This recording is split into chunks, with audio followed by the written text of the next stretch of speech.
And good afternoon, Xbox Nation. Welcome to this week's incredible new episode of the Xbox Factor Podcast. And I am, of course, one of your hosts, Mr. Boomstick XL, and I am surrounded by an incredible allotment of gamers. We are short one Boxer Bear simply because real life stepped in and he had to make his way to the office, but he will be returning to his seat next week. But of course, let's get into the introduction so we can break down some of these incredible topics. And as a matter of fact, I just threw the entire crew a monkey wrench because there's a topic that literally has been bothering me. I was originally going to save it for Breakfast with Boom because it's important to me. I think it's important to a lot of Xbox gamers. And because this is the Xbox Factor Podcast, I figured where better to talk about this particular one. But we'll get there in a second. First up, our very good friend and bravest man in the room every time he steps into it. Please welcome Zemi Games. Boom. We're looking at 7 days, man. 7 days, I believe, away until Cyberpunk. You know what? What is this game, Cyberpunk? I've never Cyberpunk. It is something amazing. Okay. Oh. Just wait until after the show. Look it up. I think you'll be happy. I think you'll be surprised. It's going to be a great game. I cannot wait. Next Thursday, I believe, unless my time is just way off. But I'm super excited for that game, and I'm still playing through Valhalla. I need to beat that game. I'm like 74, 75 hours in. Wow, dude. Yeah. I'm at the very last region of the game. I need to just power through and get through that game. So I'm ready for Cyberpunk, man. But my biggest problem with Ubisoft currently is that they decided to release 3 ginormous games in a span of, I don't know what, 2 or 3 weeks, because I started watching. Yeah, I'm telling you, it's crazy. I started Watch Dogs and I'm loving it. I stopped playing it because of the save issue that I believe the patch went live yesterday. People were losing 5, 10, 15 hours worth of play, and there was no excuse for that. And then Valhalla came out, and I'm 45 hours into that and quite enjoying it. But my God, Immortals Phoenix Rising is something special. It is really very different, but at the same time, very familiar if you are a Ubisoft fan. If you are a Breath of the Wild fan, it borrows a tremendous amount from that incredible Nintendo exclusive. And I have to say, I am... I don't know, maybe 2 or 3 hours into it, and I'm absolutely in love with this game. I think this is another banger franchise for Ubisoft, and my God, it is incredible. But let's continue with the introductions. And Joe, we'll go to you. You have been rather busy. I have. Not only on social media, but you have been killing it on your YouTube channel with the incredible content that you've been bringing to the PlayStation Nation. Please, how the heck have you been? Man, it's been a busy week, and I'm already a little burnt out. So over the weekend, we raised about $660 for Extra Life, which is pretty dang dope. Awesome, dude. Awesome. We got one more day for Saturday. We're going to have a little special live show for that. Okay. Yeah, and then we did our Phoenix Immortal review on Monday. You did. Yes, everybody, you did. please check it out. That video needs way more love. And we had a podcast this week. It's always weird when there's like not a lot of news. You always have to get inventive. So this week's one of those weeks. We had a lot of fun with our special guest, Mario Rivera of DualShockers. So yeah, everybody check that out. It's great. And you know what I have today? Guess what? My favorite mug. It's my brother's mug. Oh, Rick and Morty mug. Turned into a mug, Morty. Well, Joe, it's great to have you here. And obviously, please don't burn yourself out. Unfortunately, I knew that all too well. And I got to tell you, some of the writing I did for today's show is probably the best I've written in months. And I say that because I made the conscious effort to scale back to 3 shows a week, because the 4th show, even though I enjoy, I enjoy giving this community lots of content, I kind of felt a little burnt. I didn't get a chance to play as many games, and I felt like my writing wasn't where it needed to be, where it used to be, and that was bothering me. So again, folks, if you obviously when there's something happens big, you can expect that I'm going to jump like Superman, open up the shirt and fly to a podcast near you. But for the regular remainder, of the year and going into 2021, you will get your 3 live shows, and occasionally, when it's called for, a special edition show. And I think that is good for me. I think it's good for the community. I think it's going to be good for the actual production value of this show. But considering that we still have 2 other incredible panel members, let's get to them. And we're going to start with VJ. VJ, I feel like I haven't spoken to you in what seems like an eon. Welcome back to the show, my friend.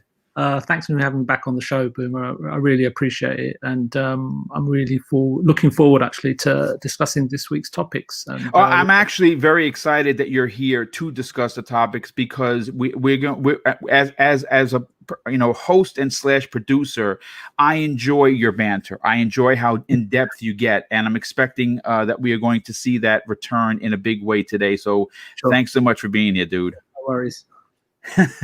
And last and no way least, the award-winning artist known as 3-Bit. Welcome back to the show, dude. How you feeling? I'm feeling good, man. Thank you for the intro. I'm feeling good. I just been kind of chilling a little bit with my family. I haven't been making a lot of videos lately because I've been busy in the background with my studio and all this different stuff. But I am excited to talk about some games. I've been playing a lot of Halo recently, a lot of Rogue Company, and I've been trying to beat Valhalla. So I hope I can beat that with you guys, or maybe beat out Zemi Games to beating it first. We'll see. Yeah, well, I mean, listen, it really is. I mean, I don't know if we even say this, publicly. There are too many games. That's the reality. Now, is that a good thing? Sure. But is it a bad thing? Absolutely. Because with games as big as they are, and we have Cyberpunk on the horizon, Phoenix, Immortals dropped today. We have, Watch Dogs. We have Assassin's Creed. We have a ton of other stuff. I picked up Yakuza for $34 at Best Buy with the Steel Book, and there's just not enough. Even if I didn't have a show, or 3 shows for that matter, I don't think I would have enough time in a day. So I think what we have to do is we have to make the sacrifice, pick a particular title and just run through it. And I don't mean run through it just to say you beat it. I mean, take your time and enjoy that one game. And obviously, we just put some stuff in the backlog, and the backlog is never going to go away. And even with the pandemic, it proves that the backlog is much stronger. But let's get into the monkey wrench topic. Now, look, here's the thing. There are a lot of things I love about the Xbox brand, the way that they market and have remarketed themselves. I love the way that Phil and company interact with the fans. I love everything about the new consoles, their controllers. I like the UI. There's one particular aspect of Microsoft specifically that really kind of bothers me. And it's how sometimes, and again, this is my opinion, and we'll get to the panel's opinion in a second, how they sometimes fail to listen to us, the community. And I say that, and you say, well, wait a second, but what the hell are you talking about? They're always listening to us. Yeah, but not really.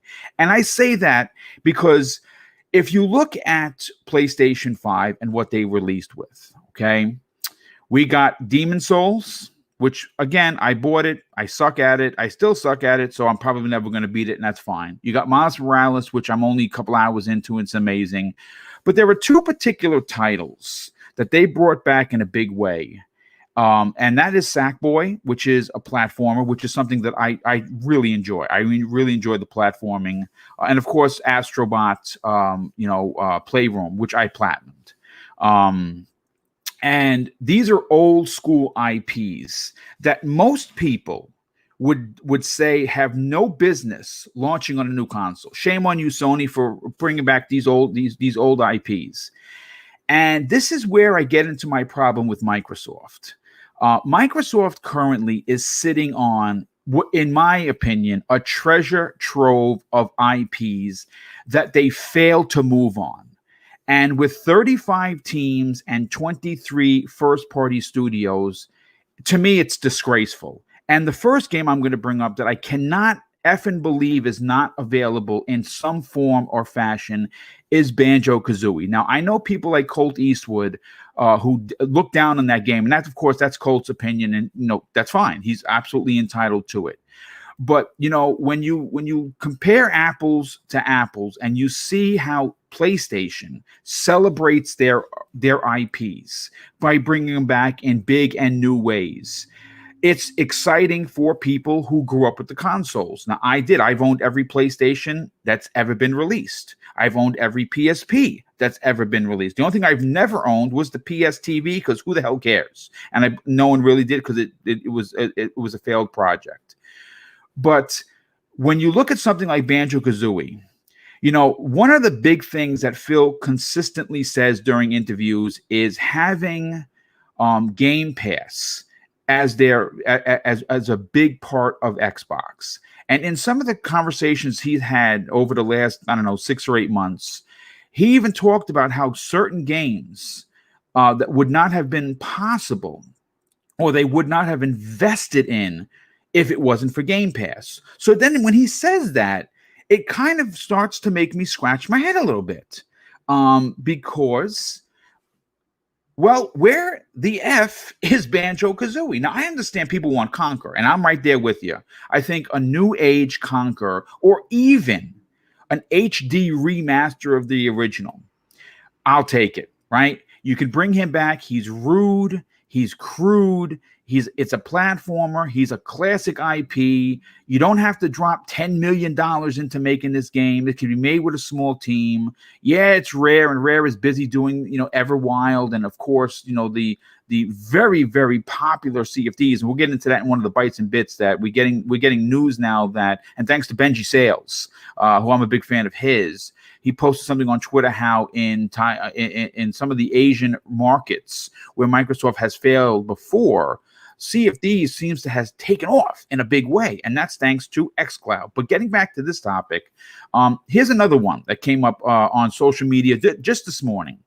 Alan Wake, for instance, is a franchise that was made by Remedy. I believe, if I'm not mistaken, Microsoft is good friends with them. They work well together. I mean, for crying out loud, they're currently working on Crossfire X, the single player campaign. That is kind of an IP, a horror-esque IP that you might want to consider putting your heads together and bringing back in a big way. Someone posted something where it's running at 60 frames per second. It looks absolutely gorgeous. Now, whether or not that's some sort of a test thing that Microsoft wants to get the gauge of the people and see if they should invest in another Alan Wake, I don't know. But they are constantly, wanting to bring new and old fans into their ecosystem with Game Pass. And I think the way that you do that is bring back some of your classic IPs. I mean, another disgraceful aspect is the fact that we have a new console and we don't have a new Killer Instinct. Now, I know people will say, well, boom, they don't have anybody to make it. You know what? That's called spend some effing money and get someone to make your game. It's that simple. It really is that simple when you're talking about Microsoft. But I've been going on for enough. Let me get the test of waters with the people in the chat and say, if I'm crazy, tell me. I'm not offended, but I want to talk to the panel. Zemi, I want to go to you first. Now, listen, I know that you, like myself, like a multitude of different games. It doesn't have to be one genre for you to play it. Your excitement for 12 minutes, for instance, is through the roof. The same way your excitement for Cyberpunk 2077 through the roof. Two absolutely different ends of the spectrum. Indie, AAA masterpiece. But for some reason, you're just as excited for both. Am I crazy in saying that Microsoft doesn't take the time to invest in old IPs, or is that something they just need to leave alone? I think this is I think the answer to this can kind of be said, looking at, back in, at what we've said previously is, it takes a very long time to move a great big ship, and Microsoft and Xbox is most certainly a very, very, very big ship. And, we know that they're making games. A lot of them, we don't know what these games are, but we know that they're making games. We know that there's a lot of things that Xbox hasn't revealed to the consumers yet, right? So who's to say that it's not one of these classic IPs that they're working on right now and one of their mini studios. But I think that is also, easy to forget that Microsoft is coming out with, and has came out with, like the older school, kind of IPs. One major one that, I think we're actually talking about a little bit later on in today's show is Fable. Fable has been gone off the scene for a very long time. I think 10 plus years. Yeah. And they're coming out with a brand new Fable. So there's one. Battletoads. That wouldn't have existed if Xbox didn't fund it. That's a very old IP that Xbox, working with Delilah and I think Rare worked on it a little bit. They got and put it on Game Pass, right? We're constantly talking on this show about a Perfect Dark rumor, and the rumors seem very, very legitimate. That's another classic IP. And then of course, this is a little bit more out there, but Double Fine is currently working on a Psychonauts 2, which is, Psychonauts came out back in the day on the original Xbox console, right? Yeah. So Right. these titles and these IPs, they do exist. They are coming out. Xbox is working on that. But, they're a lot of the IPs that you're mentioning, and it's great that you're mentioning them. We don't have any news on, but that's not to say that Xbox doesn't have any plans or isn't currently working on these IPs, because there's just so much stuff that Xbox is doing that we just don't know. And, they have plenty of studios, but their focus is always going to be more on new IP than it is remaking these classic old IPs. That's just really, kind of, for some gamers it might be disappointing, but a lot of newer players, a lot of newer gamers, what are they playing? They're playing Fortnite, right? That's a brand new IP, right? And what excites a lot of these younger, the younger generation are these new experiences that have never been played before. And for that reason, unfortunately, there's always going to be that focus on these new IPs versus these old IPs. But I don't think that that in any way Xbox is abandoning the idea of redoing or remaking or bringing these old IPs back to life in a new way. I think it's just something that we have to wait for, and we have to be patient with, and we have to realize that for a very, very long time, Xbox has, somewhat kind of just dropped the ball, especially this last generation with its first party IP, and they're still picking up the pieces. They're still getting all their ducks in a row. We've mentioned several times, they've shown us power, they've shown us price, they've knocked everything out of the water. The last thing that they need to show us is their first party lineup and their ability to make fantastic games. And that's kind of what we're talking about with this, right? We just need to wait, I think. Yeah, you know what? I agree with you, but at the same time, again, the one thing that I admire about Sony is that not only are they not afraid to celebrate what put them on the map with classic IPs being brought back in new ways, but they will deliver on the big AAA bangers. Now, I'm not saying Microsoft's not going to do that. I'm saying that at this point, two particular titles, and I agree with you. That might have went right over my head regarding what is coming out that are classic, but the Banjo Kazooie thing is perplexing, at least for me, and maybe because I'm biased, maybe because I enjoy platformers at 50 years old the same way I did when I played them when I was 10. But at the same time, that is an IP that many people have been asking for. I'm not the only one. Okay, it's a bit of a head scratcher, and I'm going to go to Joe on this next, because obviously he represents PlayStation. He understands my point of view about how Sony celebrates their classic IPs. Here's a bit of a head scratcher, Joe. Last year, one of the biggest announcements for Nintendo last year that I must have watched at least a dozen reaction videos talking about it gives me goosebumps, because I wish I could have been in the room with some of these people. When Banjo-Kazooie was announced for Smash Brothers, people went ape shit. And why do you think that is, Joe? I mean, it's nostalgia, right? So first and foremost, I gotta let you guys know I'm gonna have this little rant, and then I gotta get new headphones. The wire just died. So really, when it comes down to it, I think Xbox doesn't have what we think we have when it comes to the cachet of older titles. I think when we think to the cachet, we're really thinking about the Rare catalog, right? And so, like, how do they do a great job at it? I don't know. I could say that, but like, I take a look at something like Rare Replay, and that's pretty much saying, "Hey, look at all this collection of games here for everybody." Right? Yeah, like, I think though what you're alluding to is like, we don't have them make a God of War 2018 in that studio, or reinvent their franchises in certain ways that we would like to see, or reinvent them in ways that they hit a mass audience. Like, I would argue that, like, you know, Gears Tactics and Halo Wars is a reinvention of the franchise, but does that do something for the mainline franchise, or does it not? And so, you know, for me, when I take a look at what Sony does with their lineup of games, you know, you bring up a good point of, you know, Astrobot was a platformer that was introduced at the launch of the PlayStation 4 as just a little gimmicky thing, and then really found its footing in VR, and then now with this demo reel, and Sony being super impressed with it, and gamers being super impressed with it. I think that game illustrates how much they kind of understand their ecosystem and appreciate it as well in that short little 4 to 6 hour game.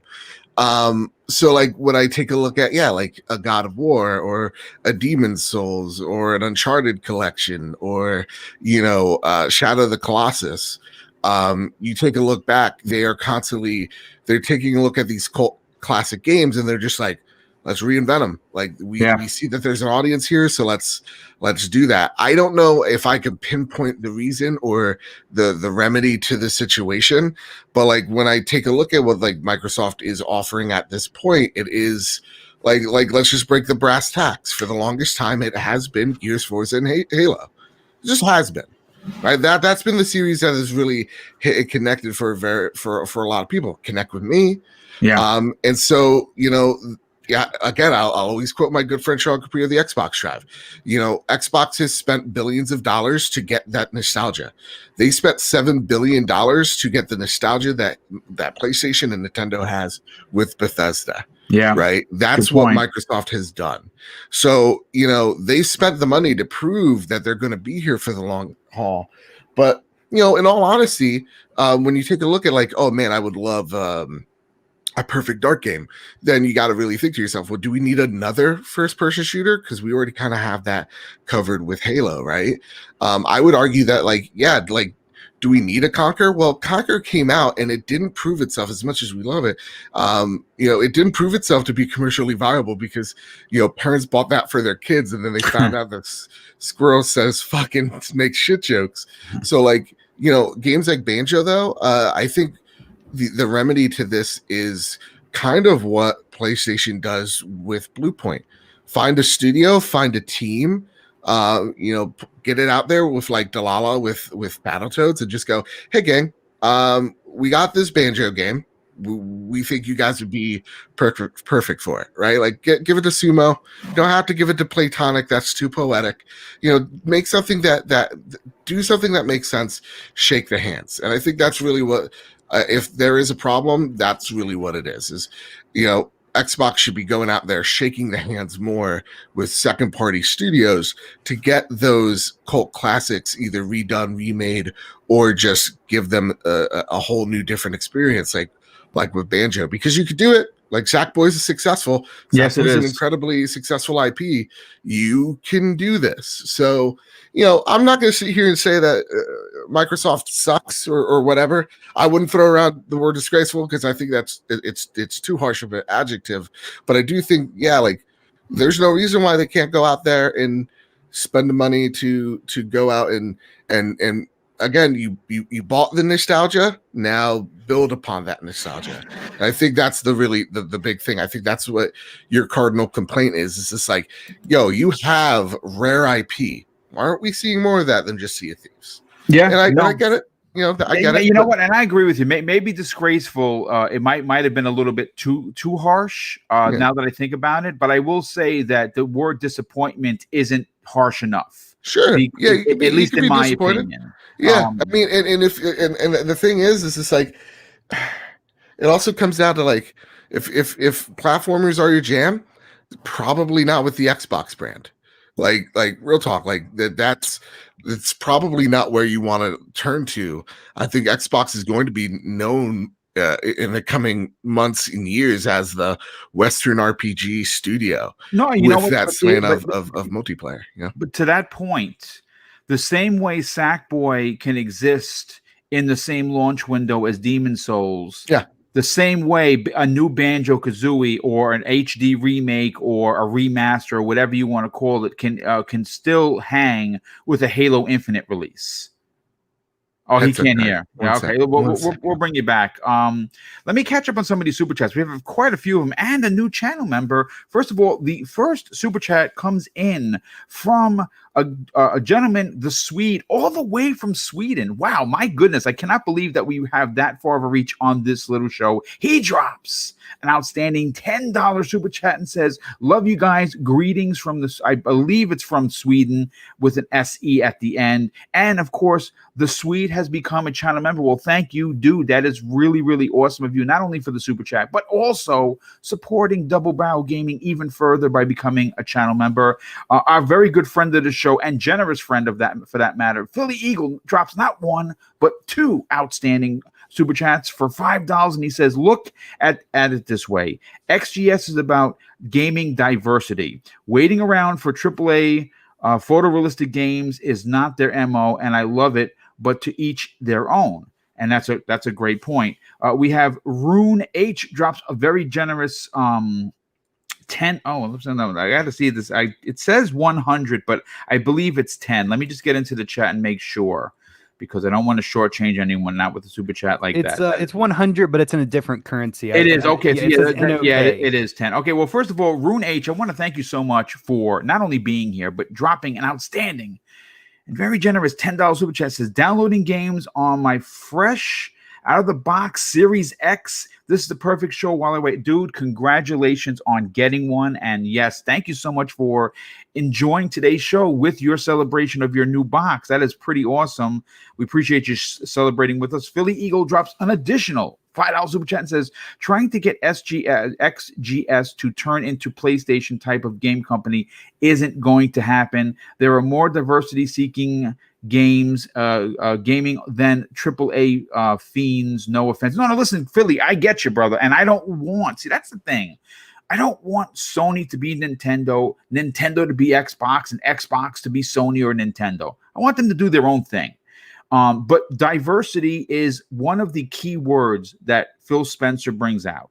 And again, maybe because I'm personally biased, where when I look at their portfolio currently, there are several things missing from that portfolio. We have first-person shooters, check. Racers to the 10th power, check. RPGs, check, and more checks, because those are going to be coming in abundance. What we don't have is a fighting game, which they own an IP, one of the best IPs in gaming. You can challenge me on it. That's fine. Killer Instinct is one of the best fighting game franchises to date. We haven't had one since 2013. That's pretty much of a head scratcher.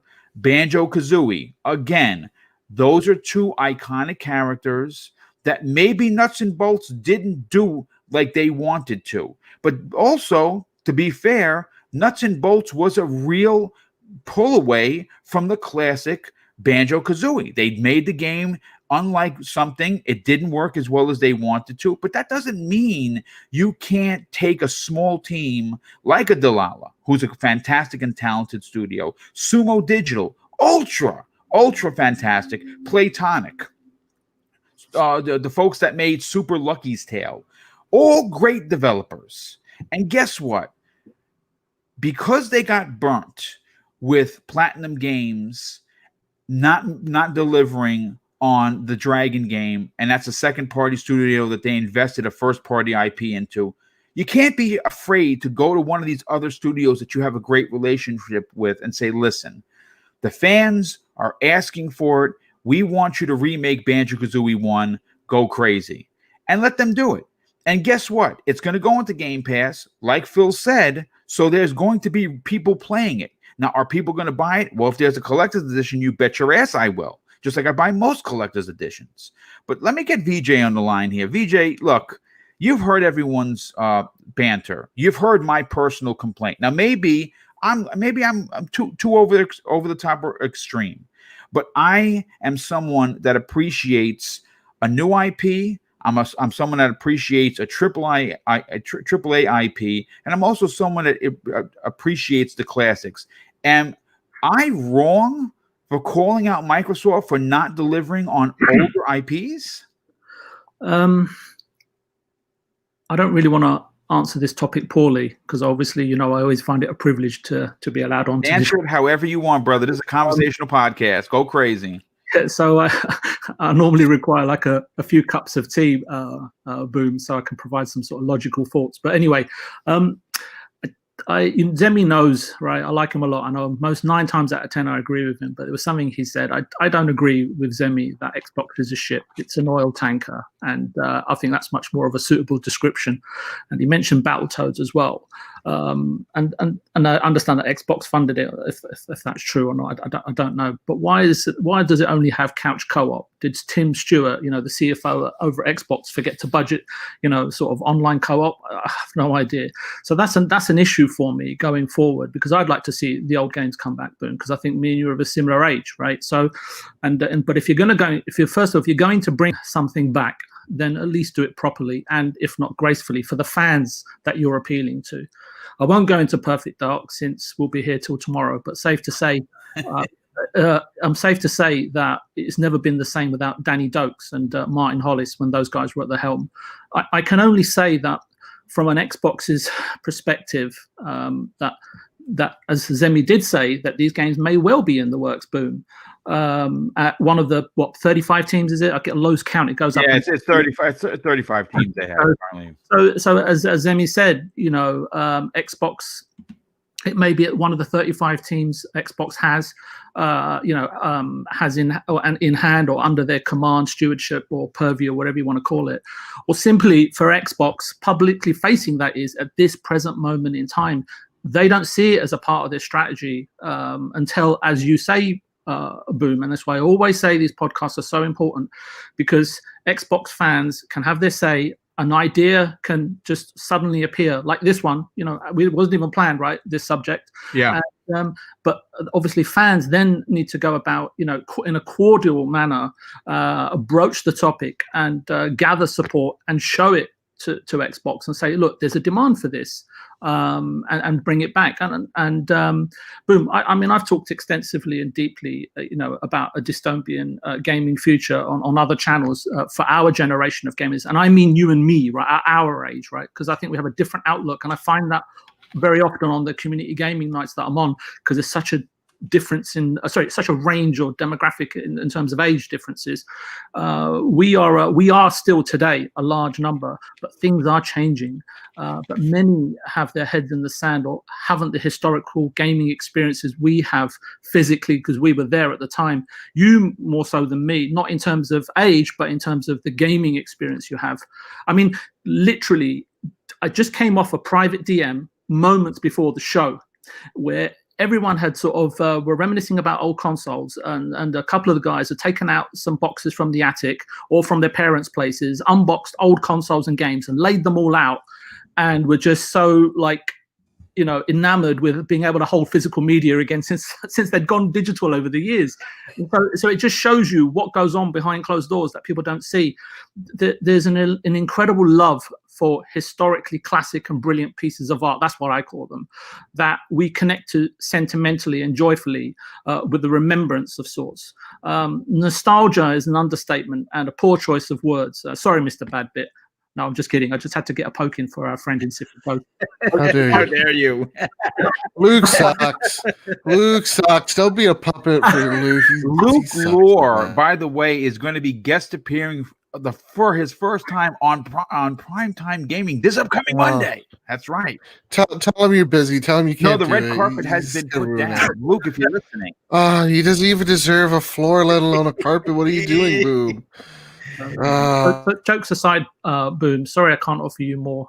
No. Listen, we appreciate everything you bring to the table, and I agree with you. I think that maybe my age is put in front because I have an affection for some of these classic IPs, whereas a lot, like you said, a lot of these new gamers, they don't.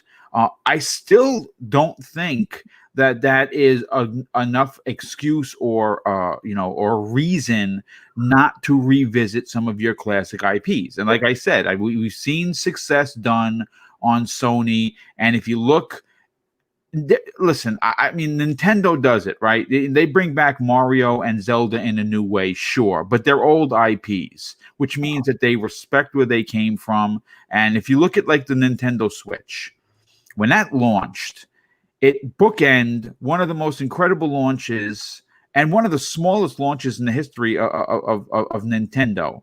They launched the console with a Zelda game, never done before, right? And they finished that year off with Mario Odyssey, which was award-winning because it's a masterpiece. And when you look at it, since that first year, the driving success of Nintendo revisiting their old IPs has really, really set people on fire to buy that system. Sure, the portability is great, and the kids love it, and of course, that generation enjoys playing on the go. But you do have people like me who own 60 games for the Switch. And when I say that, people are like, what are you talking about? 60 games? You're out of your mind. I have 60 games. And I love over Black Friday, I bought 14 more. Okay? So just goes to show you my love of the classic. Let's bring in 3-bit to close out this opening topic. Again, this was a little bit of a monkey wrench, but one I felt important enough to talk about. Listen, 3-bit.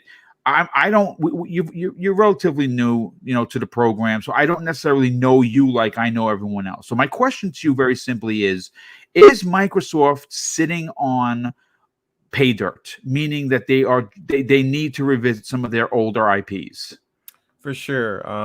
When you bring up diversity, you have to bring up some of the IPs that they already own. Old IPs can definitely become new again. Yes. And on a side note, I'm glad MechAssault is coming back to Xbox recently. That's a big one. Yeah. And when you look at bringing back an IP, there for sure has to be the audience, but you're also balancing that with bringing in new audience and redeveloping what the game is to people. I think God of War is a great example, where the demand and the hype coinciding, bringing back an older IP. Sony does celebrate their classic IPs for sure, and I think solidifying the IP you already have is quite important.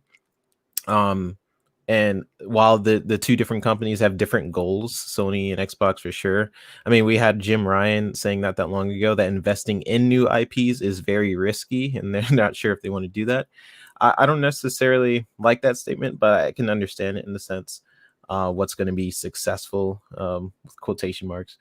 But yeah, I mean, Microsoft has a ton of IP they can bring back. I seen someone in the comments saying, "Let rare be rare." And I don't think that's necessarily true. Honestly, I think one of the downfalls to having the philosophy where that studio can create whatever they want, you give them that philosophy, and most likely they're going to want to do something new and not bring back older IP. So I think what Xbox needs to do is bring in their game studio division and invest in outside studios making the project. They have the Xbox game studio division, where they make like Ori and stuff that's not necessarily their 23 studios.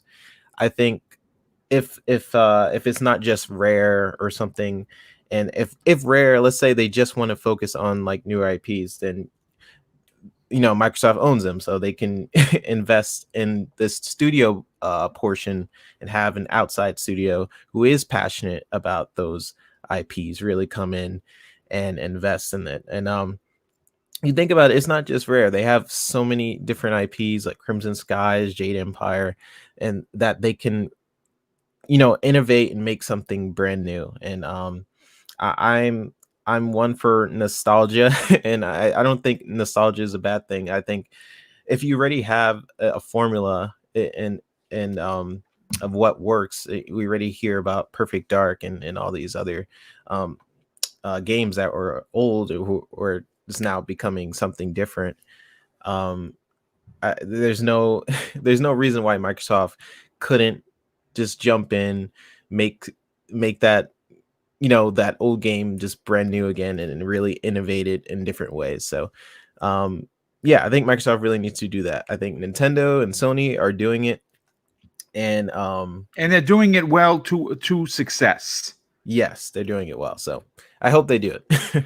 Yeah, let me too. Real quick, before we move on to the next topic. Now, the next topic is going to be about Fable, and we have a ton of stuff to talk about. It's an exciting topic for me because, of course, we're talking about older IPs. Yes, Fable's coming back in a big way. Thank God, finally, is all I can say.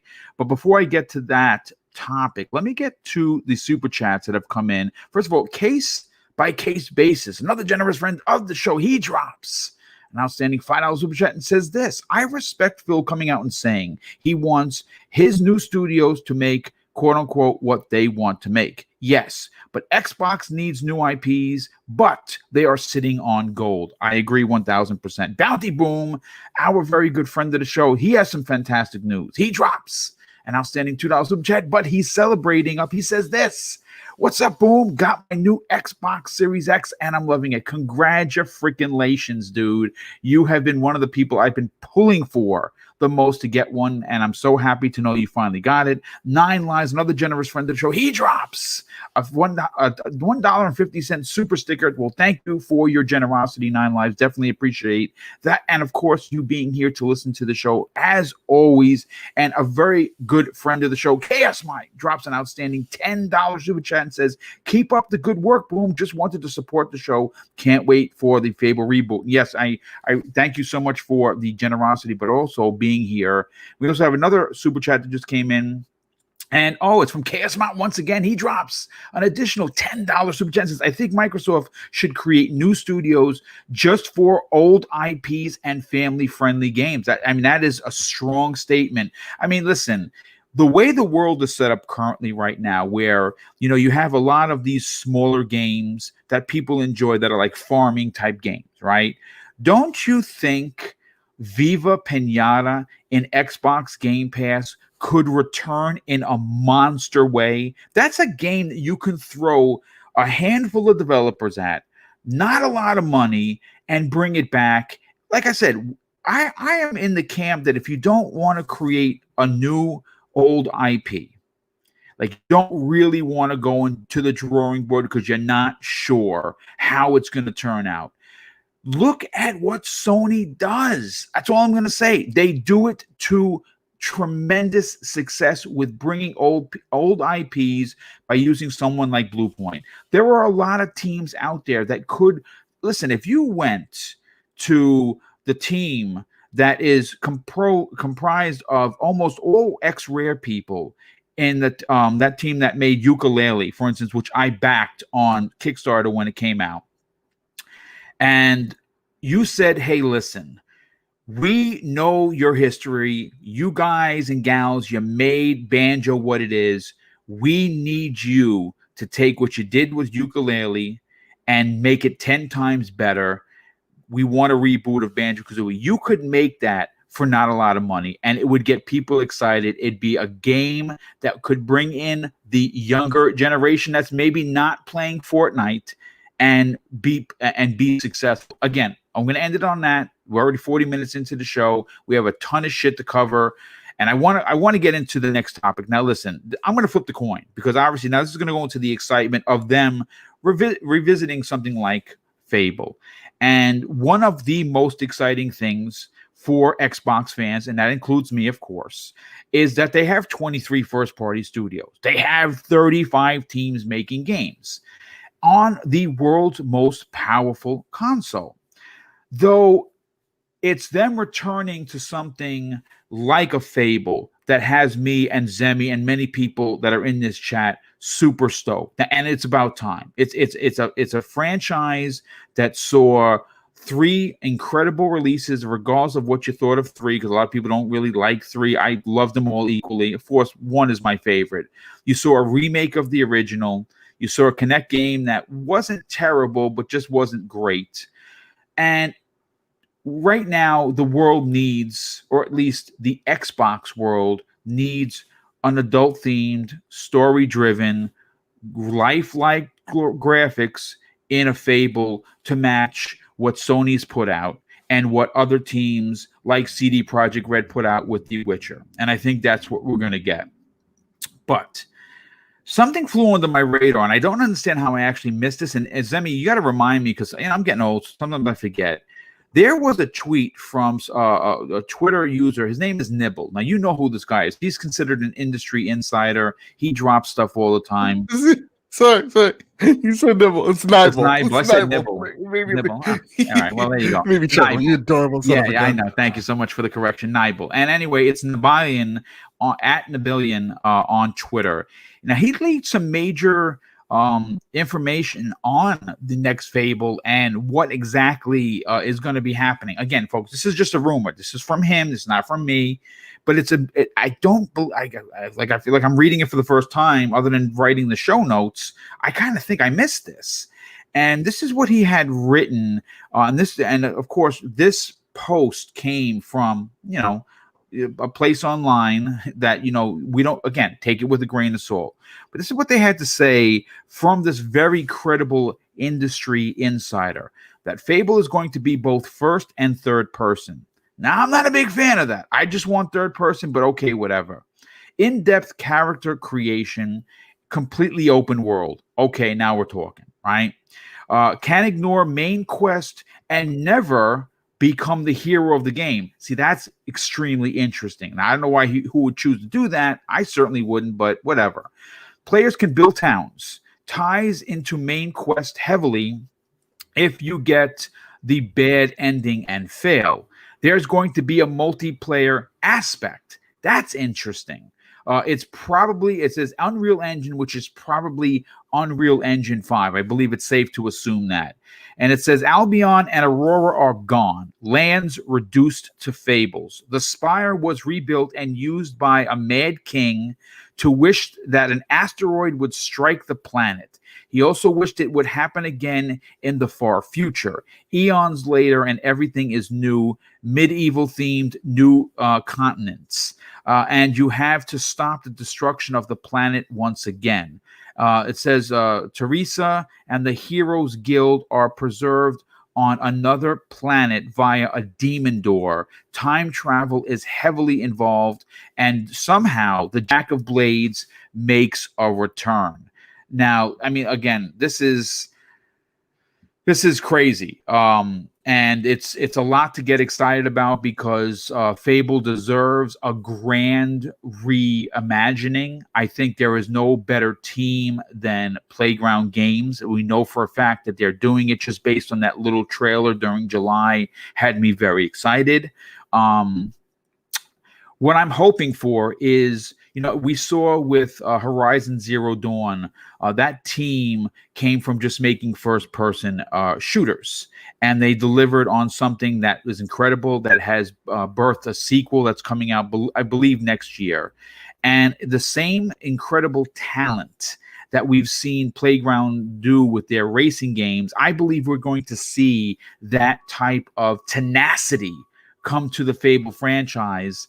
And again, this is just a rumor. We did hear that they were working on something before they were purchased, and Microsoft went to them and said, hey, can you make that a Fable game? So that's why I believe that this game is closer than ever. But again, I don't know. This is just my speculation. Zemi, listen, this is a lot to digest on a 2-hour podcast, but we're going to try and make it happen for the fine folks. And we're closing in on 400 people here.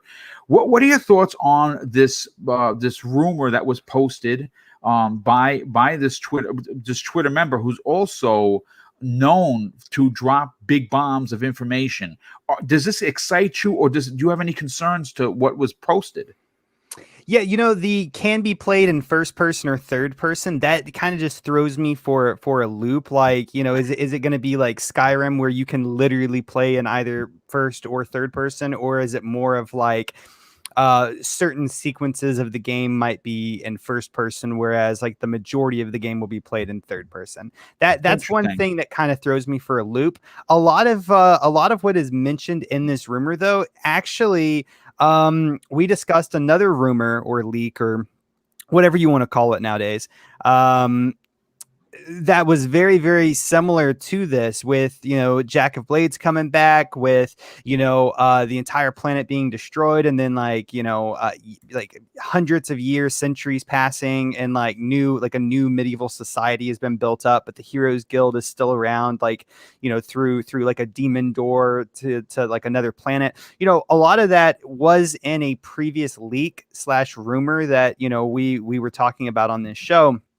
And to be honest, I think it sounds awesome. The only thing that's thrown me for a loop is the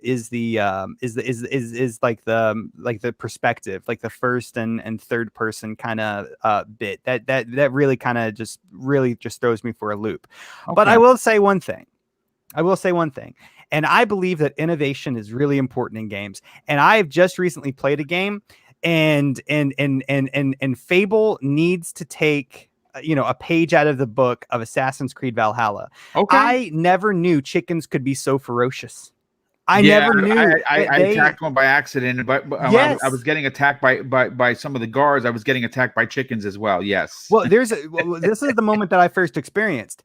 Okay, there is a section of the game where you drop down and you're in like this like prison cell on like a coastline in a castle, and there is like probably 13 chickens down there. And me, Boom. You know me. You want to kick a chicken. Exactly. That is my ultimate goal in any game. So I proceed to do that. And then I got ganged up by like 13 chickens. They all started attacking me. I almost fell off the cliff. I mean, it was bad. Well, that's what you get for attacking chickens. I'm just saying. Well, yeah, but anyway, so where I'm going with this is a feature that needs to be in the new Fable game. They need to make chickens aggressive. Innovation.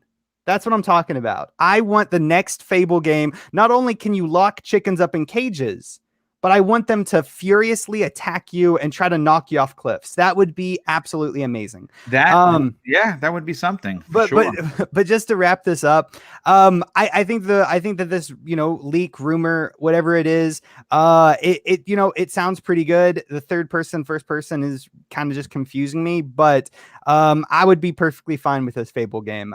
We've kind of heard some of this before, which kind of gives me hesitation on how real it is. Maybe this is just some guy that went and kind of copied, but you're talking about how he might have been correct on previous things in the past. So I don't really know, but it's definitely a fun topic to jump into Fable and just kind of share all of our excitement for this game. Yeah, I mean, I agree. What I want to do is, and I'm sorry, I'll come back around to if you want to make a comment on it. One of the things that is ultra exciting is a senior concept artist at Playground Games had some of his work posted. His name is Dimitar Marinsky.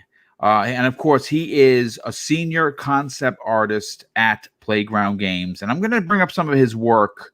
And while I go to Joe and get his opinion on this. But Joe, before I get to you, let me just thank a couple of super chats that have come in. Sansu drops a very generous $2 super chat for a super sticker. Well, thank you for being here, brother, and thank you for your generosity. We have Joshua, who drops an outstanding $10 super chat and says, most people talk about their favorite old IPs, haven't gone back and played them, and if they got them now, wouldn't like them because they're too old in the game mechanics and graphics. I mean, to your point, you are correct by saying that people sometimes wish for things to come back in a big way, and when they get back, they're not up to par.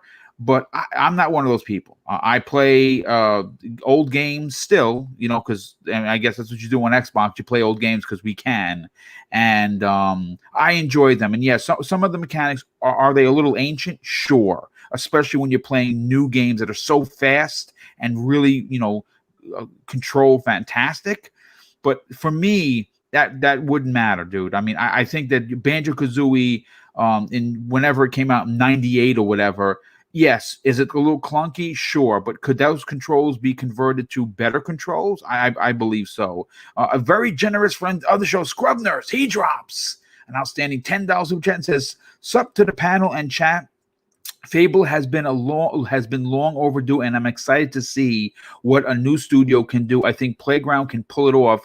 Gotta be third person, in my opinion. Hit that like button." Well, thank you, brother, for the generosity, but thank you for the comment. Now, Joe, look, as a PlayStation representative on loan from PlayStation Nation, you have had the opportunity to play two particular games that I'm hoping the people at Playground Games look at as some inspiration to what they're going to bring to Fable. And I'm talking about Horizon Zero Dawn and God of War. Now, I don't want Fable to be those games. Don't get me wrong. But those are fantastic, well-received, well-selling games for PlayStation. And we're going to get those games on the Xbox. There's no doubt about it. Let's hope. Yeah. There's no doubt about it. And Fable is going to be no different. But look at some of the artwork from this guy who's a concept artist. This to me screams Fable. Okay, so here's one of his concept arts that was posted. I saw it. I said, you know what? Let me go into his artwork and see what else I could find. Here's another one. Now that screams Fable. Kind of screams Lord of the Rings for me because I'm a big fan, but screams Fable as well. And here's another one.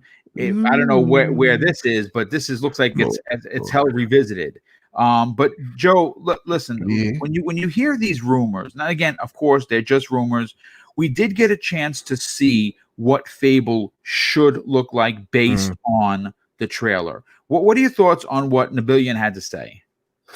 I hope he's for the most part right. I want Fable to be Fable, though. You know, I have no doubt in my mind that Playground can do something special with it. I'm a huge Fable fan. You know, like a lot of people look at me as a PlayStation guy, but my roots are in Xbox, and OG Xbox was my console of choice that generation, and Fable is one of my favorite RPGs playing that game. So to me, I think the main thing for Playground to do is to capture the essence of what Fable is. We've talked about that on the show before. Capture the essence of what Fable is while doing different things with it.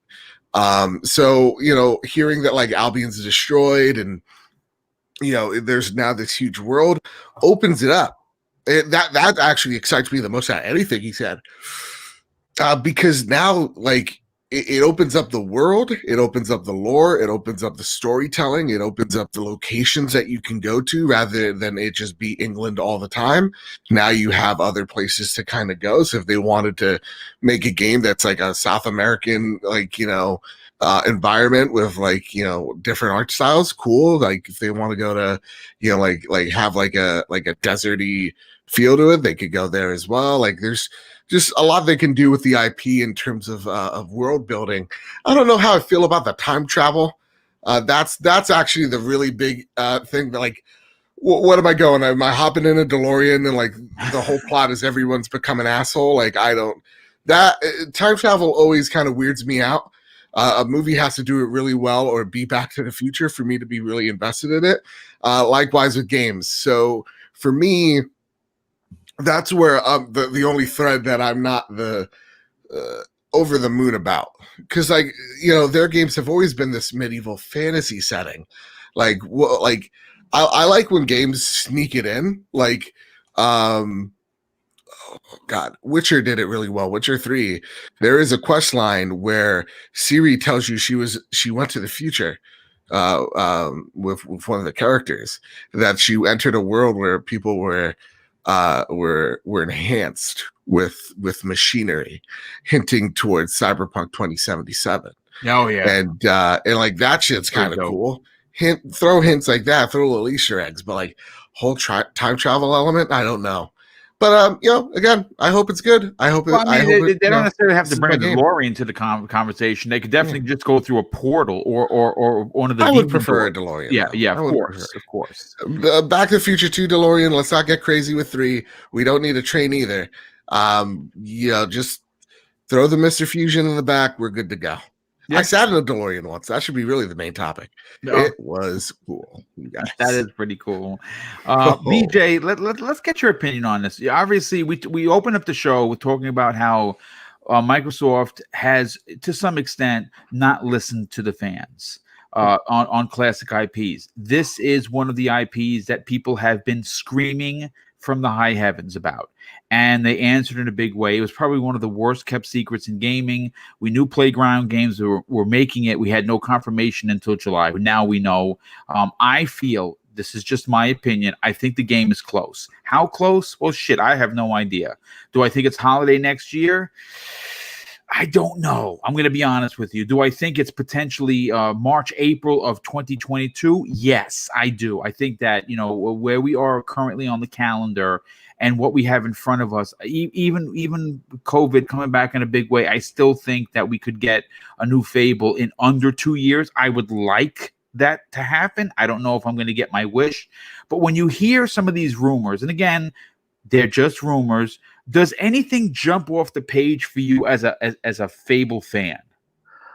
Look, before I get lynched for my answer, I am a huge Fable fan. And somebody asked in the chat, if you could, looking in the next 5 years ahead, based on exclusives only, which format would you want to own if you can only own one based on the exclusive? For me, it would have to be Xbox, and it's because of Fable. So with that said, the last time I think I was on the show, very last time I was on the show, I know it seems like quite a while ago, I mentioned that I was playing Forza Horizon 4, so I could, and basically I was doing that so I could better understand the structure, strengths, and weaknesses of Playground Games, a sort of a SWOT analysis, and how does the studio restructure, recruit, and retool for such a huge, if not sort of an entirely different undertaking for arguably, and I think maybe all of us on the panel and maybe many in the chat would agree, is one of Xbox's most precious IPs. And I think I've heard you say that as well, Boom.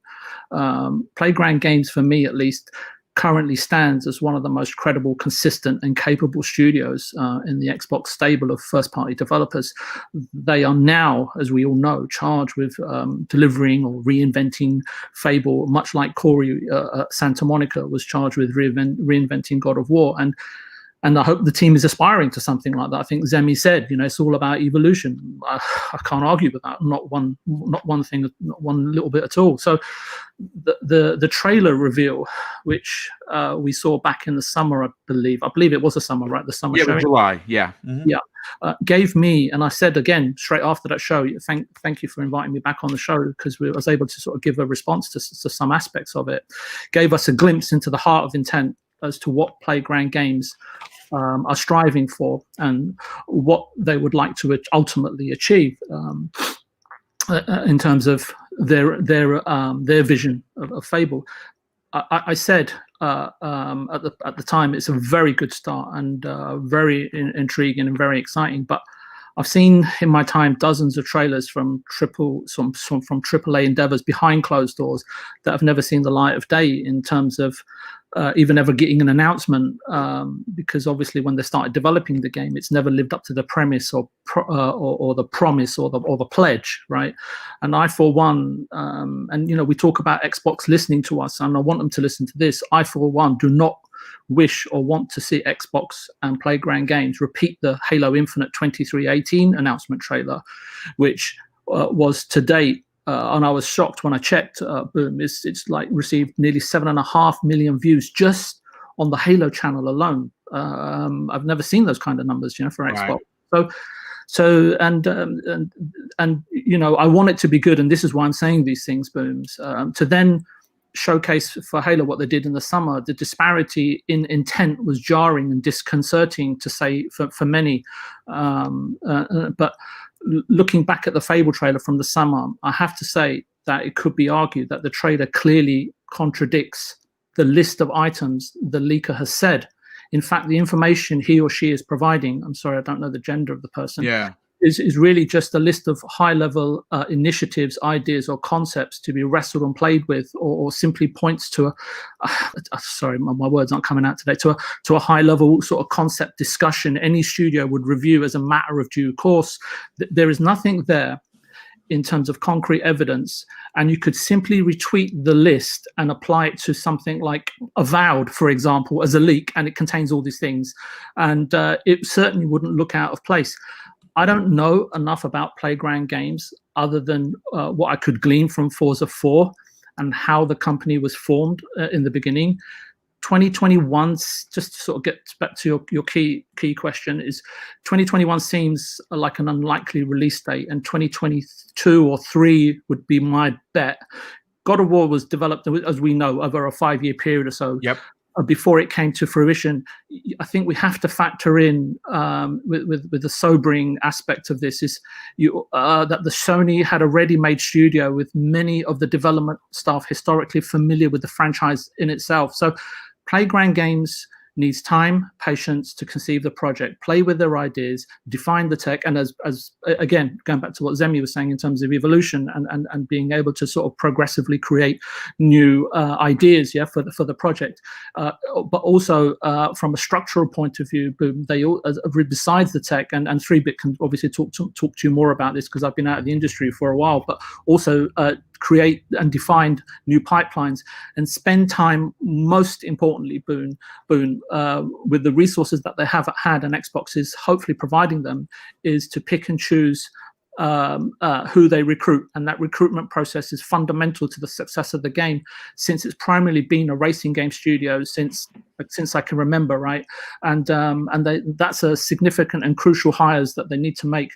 I know people will in the chat or one of my DMs will say, "Well, point to Guerrilla Games." However, in my experience, let's be honest, that was a magical transmogrification of Guerrilla Games, and that took everyone by surprise. I'm a huge admirer of the Fable franchise, as I say.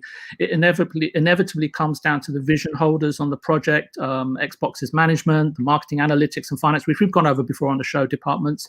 Those departments staying out of somewhat of an organic sort of creative stage of idea curation right now, or whether it's already happened, I don't know. And the testing of those ideas, and again, back to what Zemi said, evolution.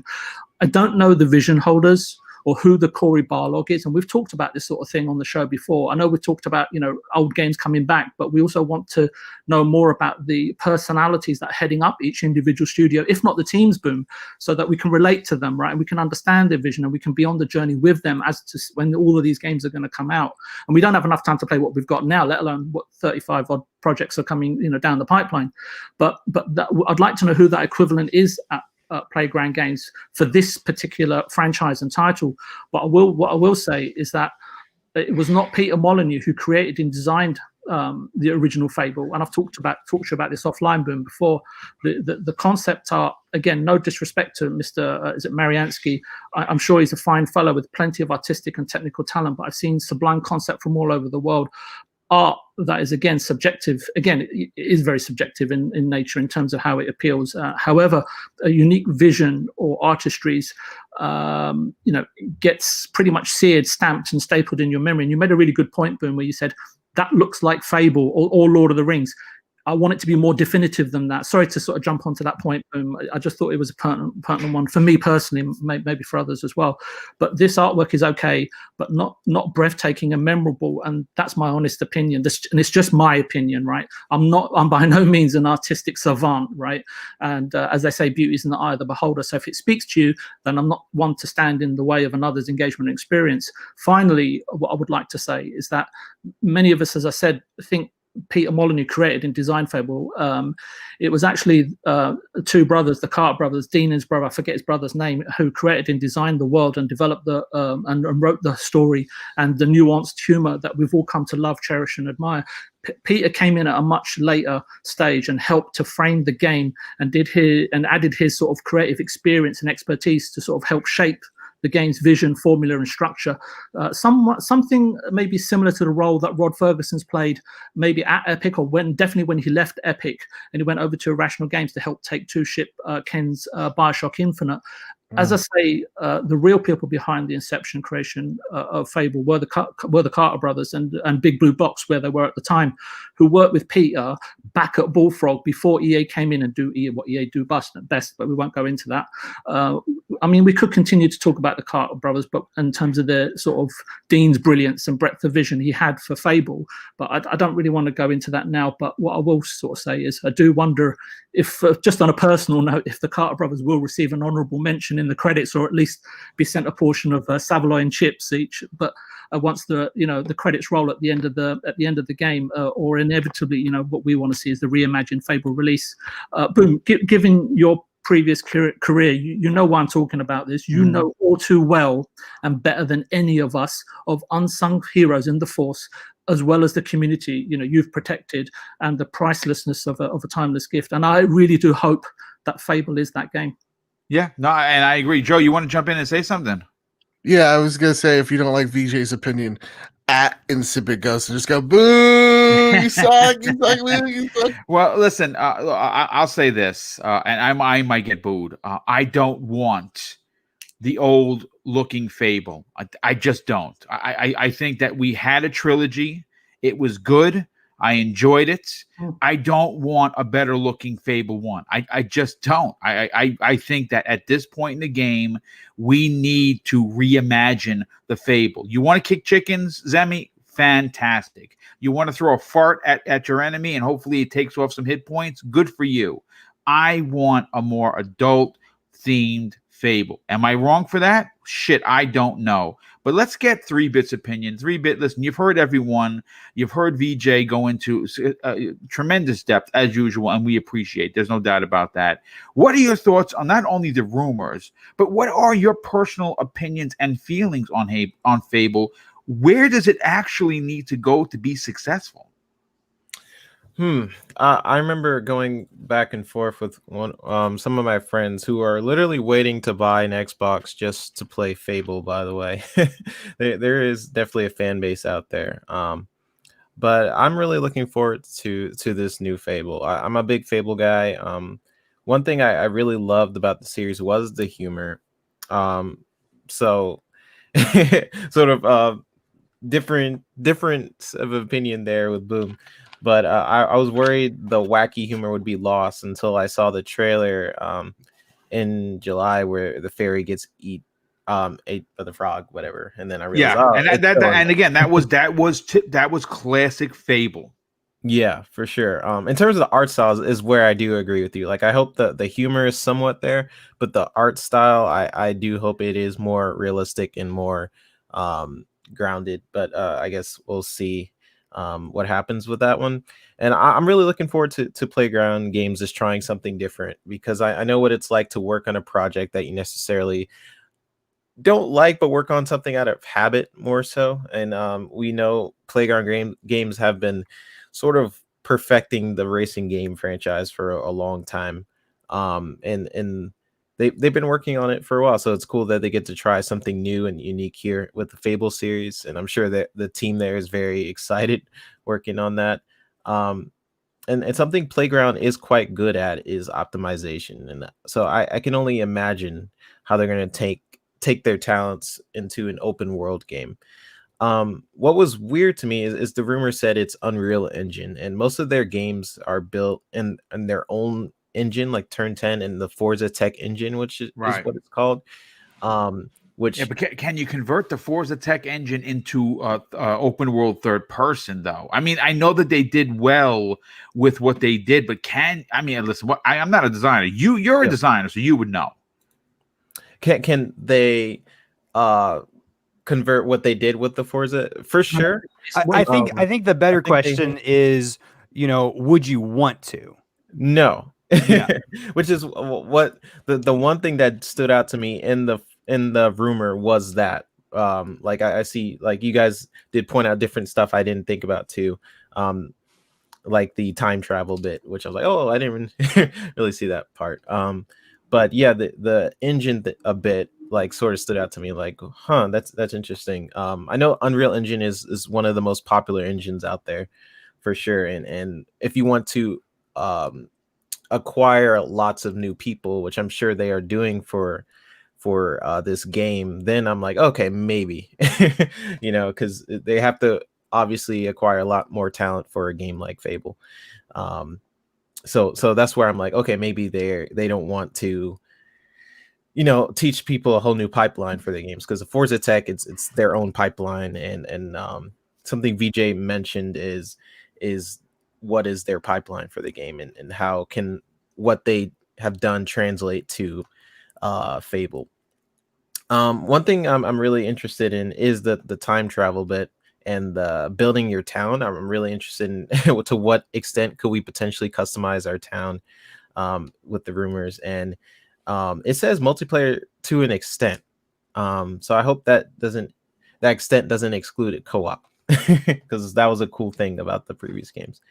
The time travel bit doesn't worry me, because if you think about it, all Fable games have a sense of time in a way. They do, yes. You start the game as a child, then you grow up as an adult and all this different stuff, and you're going through portals and stuff like that. So it doesn't worry me that much. I feel like you can still have that Fable feeling with it depending on how how they do it. But I'm not too worried about that. But I'm really interested in what this team, how they translate their talents from creating Forza. And I think Forza Horizon is a great example to what they can do, because that is a very open sort of world. Yes. So how do you translate that into a setting that is an RPG? And I think Forza Horizon was very much a testament to why Microsoft probably chose them in the first place, of what they can achieve on this open world multiplayer game, So yeah, I'm really excited for whatever they're doing with the Fable franchise, and it's one of my most anticipated games for sure. And I don't think it's coming out next year, but probably 2022. So yeah, I was again. I next year would be too soon. I think next year is all going to be about Halo. They don't want to put anything in it. But again, we have a story we're going to get into. We're probably getting a Forza next year as well. But I want to get up, move to the next topic. But before I do, I definitely want to kind of talk about, just give people the credit, because one of the biggest things that still surprises me as a content creator is how generous people are. And of course, when I miss a super chat, I am really bummed, because I feel that giving people credit for being generous is something that needs to be done. Now, does everyone think that way? No, I don't know. I that's how I think. But thanks to Zemi, I can catch up. Definitely appreciate that. We have Jesse Darby, generous friend of the show. He drops an outstanding $2 super chat, and he says Super Oregon Trail remake. I mean, if that's what you're into, dude, then yes, I think that would be kind of cool. Is it ever going to happen? I don't know. But case by case basis. Another generous friend of the show, he drops an outstanding $5 super chat. And he actually is the one that asked the question that VJ talked about. Question for all. Would you, if you could only play either the PlayStation or the Xbox exclusives coming in the next 5 years, which would I choose, or which would we choose? For me, it would be Xbox. That is my place. I lay my head down.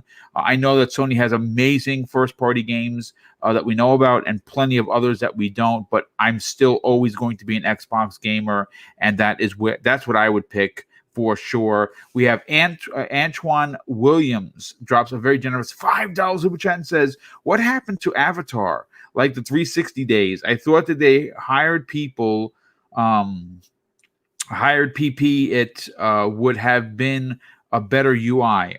Dude, I honestly don't know, to be honest with you." 108 Dragons TV drops a very generous $2 super chat and says, "What's good, Boomin' panel?" Well, thank you for being here, brother, and thank you for your generosity. And Lethal Terminus drops a very generous $2 super chat and he says, "Have a great show, Boom." Well, thank you for being here, brother, and thank you for the generosity. But the next topic that we're going to get into is a bit of a spicy one, and I think it's going to be very diverse. And of course, you can't have controversy without talking about Halo Infinite. And it has been a very hot topic, not only on this show, but on many other gaming podcasts. And if there's one thing for certain, there are more gamers cheering on the near 20-year franchise, hoping that it will be something special and not die off. And of course, I'm in that camp. I'm a big Halo fan. I'm in the camp, and like I said, I'm a diehard fan. I want to see 343 succeed. I want to see Master Chief come back in a big way. And I want to see the old school fans like myself, along with new blood, enter the online arena. And obviously, at some point or another in the video game universe, Halo was king. But we have a new rumor that was posted that sent the interwebs into a tizzy. And I think it kind of was split down the middle. And that is, of course, that battle royale mode is coming to Halo. And the question that we're going to be discussing is whether or not it needs to happen. You're going to be surprised by my answer. Now, if there's one thing that anyone will remember about this past generation, is games like PUBG, Fortnite, Apex Legends, Call of Duty Warzone, and many others that took the free-to-play model and turned it into the greatest thing since sliced bread when talking about online multiplayer. And in a story I pulled from Windows Central, they are reporting that a rumor surfaced that suggests that Halo Infinite's free-to-play game that's supposed to be releasing next year, next to the mainline first-person game, which is the single player, is going to be featuring a battle royale mode similar to the likes of Fortnite and Call of Duty Warzone. Now, according to the rumor, this mode will be, of course, like the others, free to play. It is going to apparently take place on Zeta Halo, which is the primary location of the game's single-player campaign. Now, after this story was posted by Windows Central, where I pulled it, one of the producers of the at 343 came out and said something. He didn't say it wasn't coming. He said something to the effect that it's always amazing waking up on a Monday morning hearing more Halo rumors.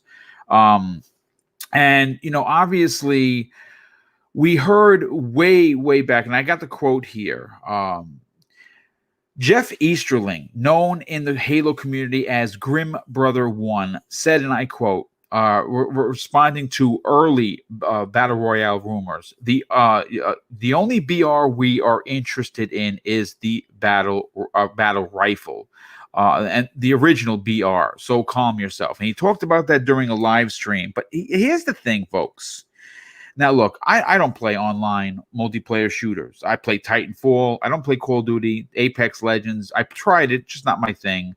But with Microsoft looking to expand their horizons outside of the core Halo fans, meaning that what they want, what I think they want, and what I think that they need is to somehow entice the players who enjoy free-to-play games. The only way you're going to compete, again, this is my opinion, and chat, go crazy, come at me strong, I can take it, I'm a big boy, is you need to compete with Call of Duty. You need to compete with Apex Legends. You need to compete with PUBG. Well, really, PUBG, whatever. But more importantly, you need to compete with Fortnite. And a free-to-play model for Halo seems right. But not just big team battle, not just Warzone. I think they do need a battle royale mode. Now, am I going to play it? The answer is no. I could give a flying shit. That's just my opinion. Do I think 343 and Microsoft need it? Here's where you guys are going to be shocked. I absolutely think it would be a horrible mistake not to have that option. Now, again, as we've heard on many podcasts before this one, options are a good thing. Now, like I said, I'm going to get to the chat in a second. I'm going to pull it up. But Zemi, I want to go to you first on this. Now, look, Halo's a lot of things to a lot of people. Mm-hmm. It's an important key franchise to Microsoft. The vision of 343 on the reboot of Halo with Halo Infinite is going to be a big thing. And they're not going to fail. I don't think they're going to fail because I don't think Phil Spencer and the fine folks at Redmond are going to allow it to fail. Nobody wants to see Halo fail. And if you do, you're an idiot. I will tell you that right now. Nobody wants to see anyone fail, especially the Master Chief. But in your opinion, do you believe that in the era of gaming where free-to-play has become a big deal, not a little deal, a big deal, does Halo need a battle royale mode to compete? No. Okay. I really do not think Halo needs a battle royale mode to compete, and I don't think that there is any bit of evidence that really even points towards that it is a likelihood that we will see it. Now, is that to say that we will probably that there's 0% chance that we'll ever see a battle royale game mode on Halo? No, that's not to say that, but we have heard, the statement, straight from 343. The only BR that's in Halo is the battle rifle. And then the community manager came out, after this new spout of rumors came out, and he, explicitly said, it's great waking up on, whatever, in the morning to find more like unfounded Halo rumors, I believe was the quote. I mean, Yes. So there's literally zero evidence that points to a battle royale other than the fans wanting it, and or certain members in I guess the fandom of Halo wanting it. And if there's enough people that are like that, then sure, they will probably eventually make a battle royale, right? But I don't think it is something that any of us should be expecting on Halo's launch, or possibly even, the year after Halo's launch. If it comes, it's going to be something I think that's going to be a lot later on down the road. But to really dive into the question that you presented, does Halo need a battle royale? And the answer is no. Could they have one? Would it help them? Sure, absolutely it would. But they don't need one. What Halo needs is a way to attract, the old school fans that love the game, that are going to go on social media and talk about the game so much and so positively, and just pretty much interest the old school fans. And they need things in the game that are going to grab the attention of these casuals. And you can do that without having a battle royale game mode. Right? You really can. Now, it's something hard, it's not going to be easy. And anyone, that says, hey, making this next Halo game is going to be easy, I think that they're mistaken, right? There's a lot of challenges that 343 is facing right now. And the biggest one is, how do you appeal to multiple, widely different, differing demographics? And I'm happy I don't work at 343 because I don't know the answer to that. Right. But I do know that the answer isn't only battle royale. There's multiple things I feel that they could possibly do. I mean, revamp the multiplayer incredibly, so that just like the base multiplayer, so it does really excite casuals coming to that game, and it still feels nostalgic enough for the old school players. Adding all multiplayer aspects to the game as free to play, that's just right out the bat a huge value. Challenge you. Okay. Name a multiplayer game that's taken the world by storm. Valorant. That isn't that Valorant has Valorant really? If I look at the Twitch numbers right now, am I going to see something that's above 50K? I don't know. I don't have Twitch in front of me, but I mean, Valorant definitely took the world by storm. What's another one? Yeah. Well, I don't know. Because I'm thinking Fall Guys, I'm thinking Call of Duty, I'm thinking Apex Legends right off the top of my head. Sure. Right. Those that have all battle royale mechanics, right? I'm thinking Fortnite, which is still, look, it's got Marvel. You know what I mean? Yeah. Yeah. I think it needs it. Oh, okay. But here's my thing. What was the main thing that excited communities all around the world before Battle Royale? You see what I'm saying? Battle Royale is the new thing, right? Right. So who's to say, and there's going to be something that comes after Battle Royale. Would it not be better for Halo to try to create that brand new thing that comes after Battle Royale rather than copying what everybody else is doing? No, because usually, I mean, 3-bit VJ, you could probably step in here. It's not usually the big AAA studios that are the innovators. They're always the safe bets. You don't want to take a risk. Usually with AAA, you want a surefire thing. So they usually let the smaller studios or more of the indies really do that more imaginative stuff. So like when you take a look at like PUBG, That ain't a big trip. Wasn't a big AAA studio, right? Like Epic saw that, they saw that formula, and they're like, okay, it's working for them. Let's see if it worked for us.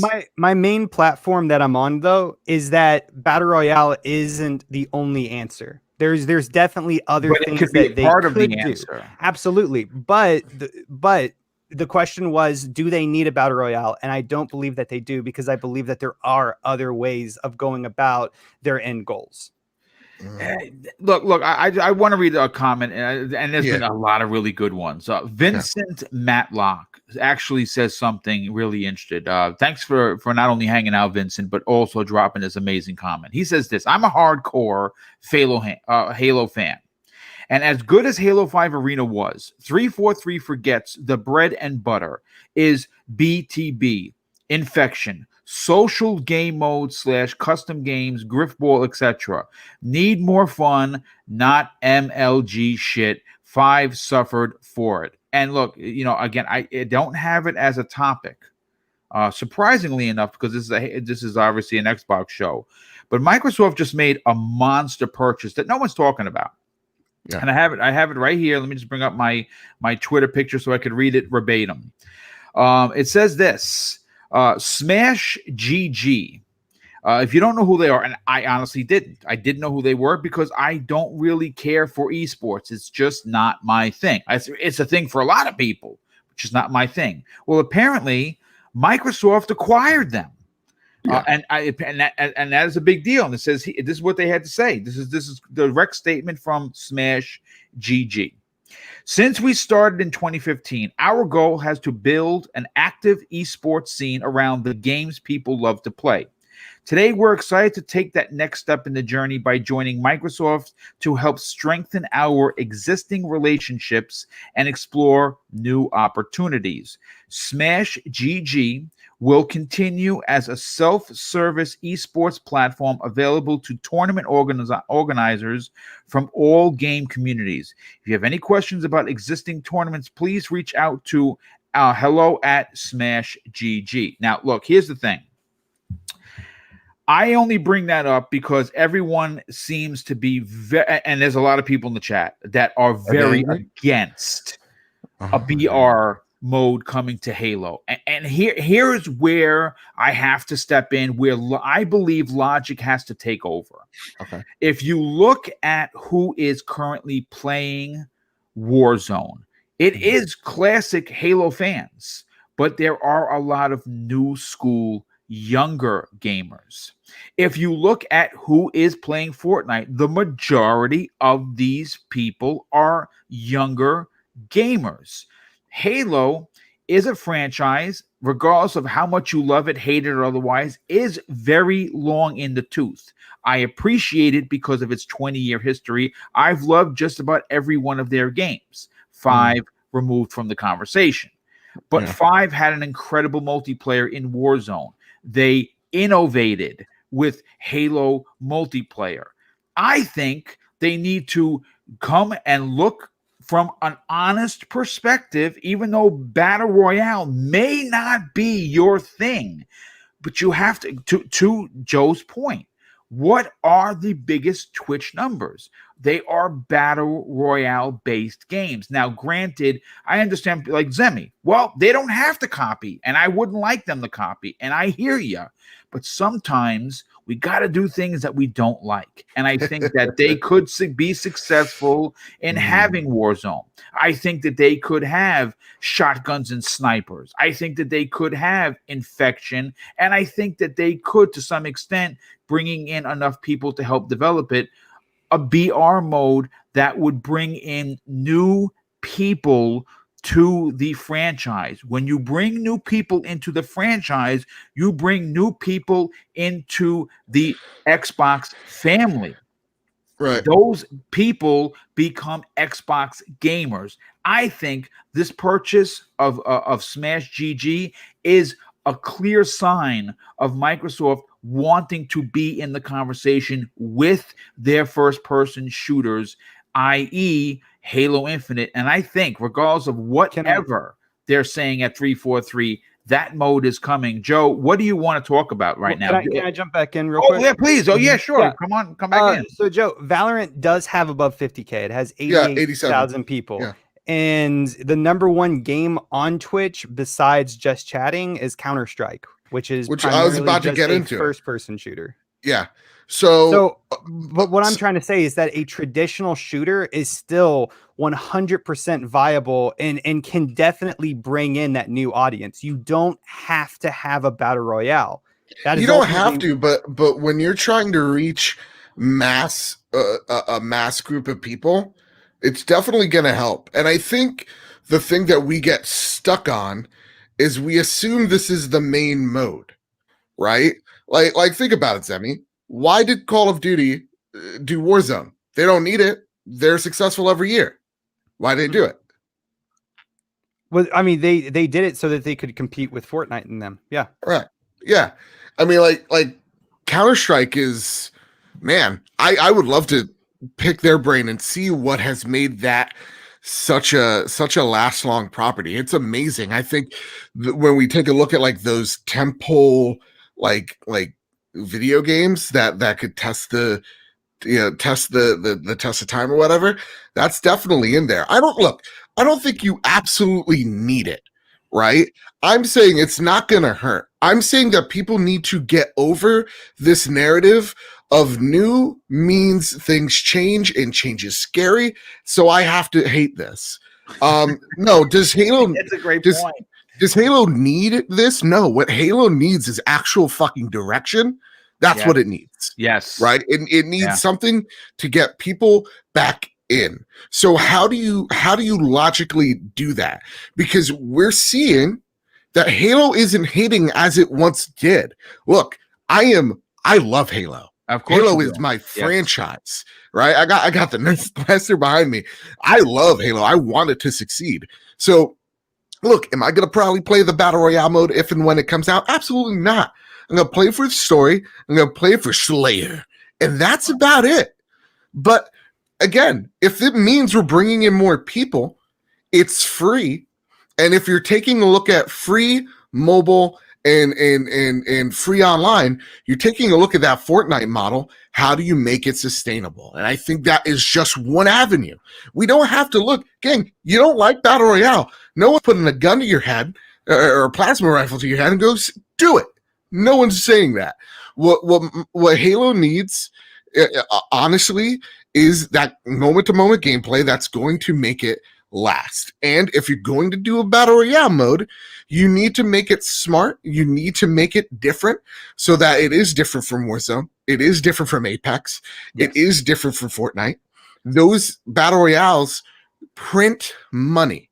That is the reason why they do it. And if you spend, like, that's the reason why Call of Duty did it, not just to remain relevant, but like, look at one of the main incentives of pre-ordering a game now every year is a new character in Warzone, a new weapon pack in Warzone, right? It's the incentive to keep you invested in that ecosystem. If you spent $500 million, rumor has it this game has costed Microsoft, you are definitely looking at that avenue going, okay, whoa, we spent a lot of money. How do we actually recoup this cost? If we want this to last, the 10 plus years we're saying, well, how do you do that? Right? Yeah, you could do the Counter-Strike model. That seems successful for them. And you can also at the same exact time do something a little different. Look, Warzone plays a little different than the base game. I mean, really a lot different than the base game, but it's still fun and it has its own audience. And the audience, guess what? They cross-pollinate with each other. So again, does it need it? I think so if we want to get the youths in there. Absolutely. You want something so that, kids don't have to ask their parents for lunch money for it, right? Yeah. And then you also want something that's going to get the veterans like myself in there. And that's their basic offerings. But you just got to make the moment-to-moment gameplay matter. So like when we get all butthurt about like Battle Royale mode, we're really just scared that the audience is going to change and it's not going to be focused on us anymore, which I think what Halo has done a really great job is like, no, y'all matter to us. So again, I think we got to settle down with that idea. I also think we have to settle on the idea of like, if I'm a company and I've just invested $500 billion into something, I need $1 trillion return. I remember, King saying like, listen, if I invested $100 million, I want that thing to come back 3-4-fold. You want this thing to come back 3-4-fold. Yeah. Again, so again, long rant, passionate rant, because I hate when people are like, and not use Emmy, but like I hate when people are like, this is my thing and it's mine and no one else's, because like that toxic ass behavior is a reason why we're in situations in like when it comes to like Star Wars or Halo, where like things can't progress forward and things get stagnant, is because the fan base refuses to change. And I think they need to accept it and understand that, yeah, they're not leaving you behind. They're just trying to get more people in. That's it. Yeah. Don't you want your kill death ratio to be great? Put a couple of 7-year-olds in there, bam, couple of ugly kids, boom, boom, boom, boom, boom, you're done. You got a 4 KO, You're bragging to all your friends. Look at me in Slayer, these dumb kids running around. They don't know nothing. I mean, again, this is just me thinking outside the box. We see that Fortnite has teamed up with Marvel, and they're doing it to great extent. And obviously, they're making a boatload of money. But when you talk about, like, for instance, Halo, right? Let's say, for instance, they do a battle royale mode, and it's all Halo stuff, right? Wouldn't it be kind of cool if they had an event where somehow Gears of War was incorporated into that battle royale mode, the same way Marvel is somewhat incorporated into Fortnite? Now, people are going to be like, boom, this is ridiculous. I don't want this chocolate in my peanut butter. How dare you? Oh, it's good. But it is good. And I think, again, no one is saying that it has to be, and I'm glad you actually said that, Joe. You made a great point. It doesn't have to be the main thing. It can be a part of the overall package. And I think the only way you get the younger audience, and this is where I'm going to take it to another level. Microsoft has invested heavily in what? Besides Xbox Game Pass, in Project X Cloud, right? They understand that the mobile market that includes your phone and your tablet is huge. That audience that makes Epic and Fortnite millions and trillions of dollars each and every year is the audience that Microsoft doesn't want. They need, because what they want to do is they want to incorporate those gamers to game on Xbox, whether that's on their PC, whether that's on a box that they bought that says Xbox, or more importantly, on their phone or on their tablet. And how do you attract those players? You can't just throw a PvP, deathmatch Halo on there, or capture the flag and expect that those old school modes, like for instance, my favorite mode to this day, Big Team Battle.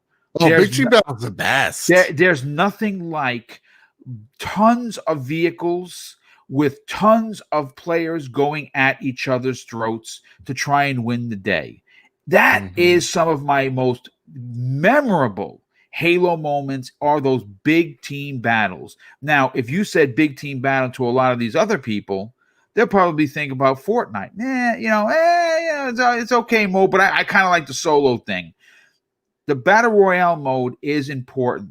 Now, again, it doesn't have to be the main crux of Halo Infinite, but it's certainly, in my opinion, it needs to be a part of it, because Microsoft is trying to expand the player base. They want the younger generation. Yes, the old bastard dinosaurs like us, we're going to come back because it's Halo.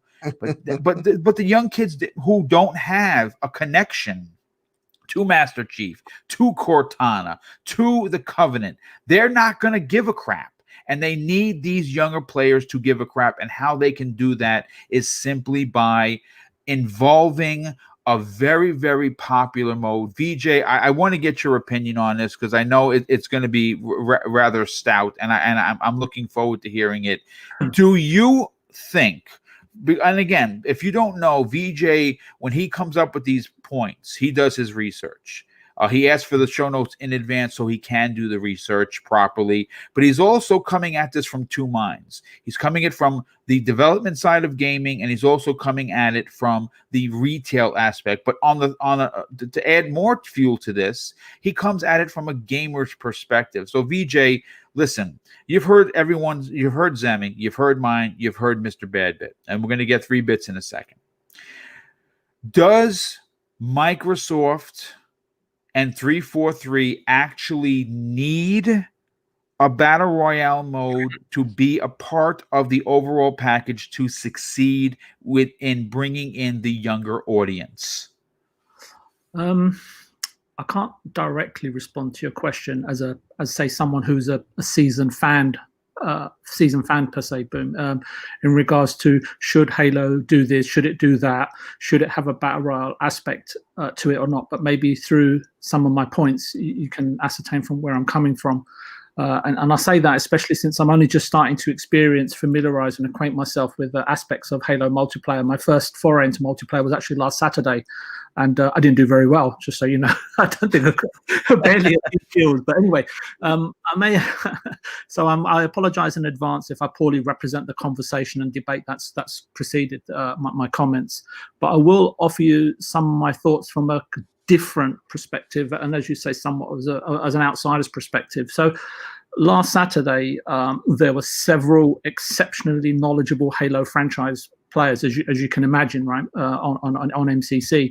It was on Mr. Tushi's Saturday Community Gaming Night.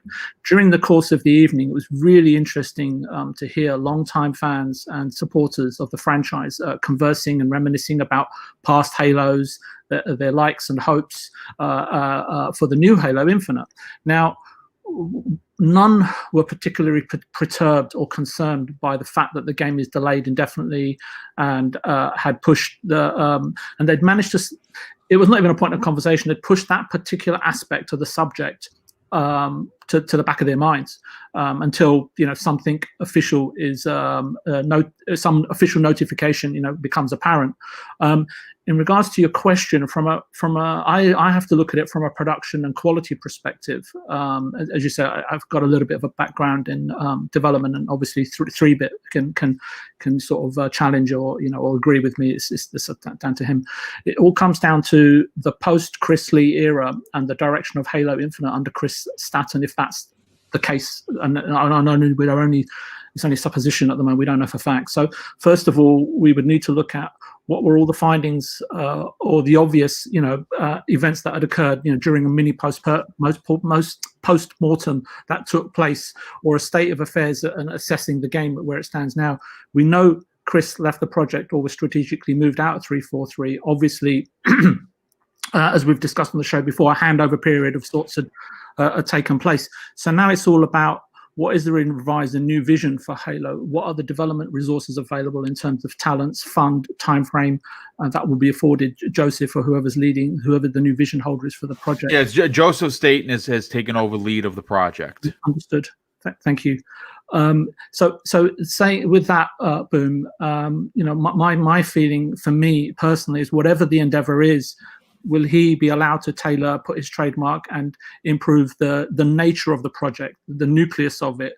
Or, has he been drafted in and just told to complete the task and make sure it's delivered for, the inevitable 2021 release date? I think somebody mentioned, Boom, that's the anniversary. Is that right? There's an anniversary of some sort? Yeah, it would be next November 15th. It'd be the 20th year anniversary of Halo.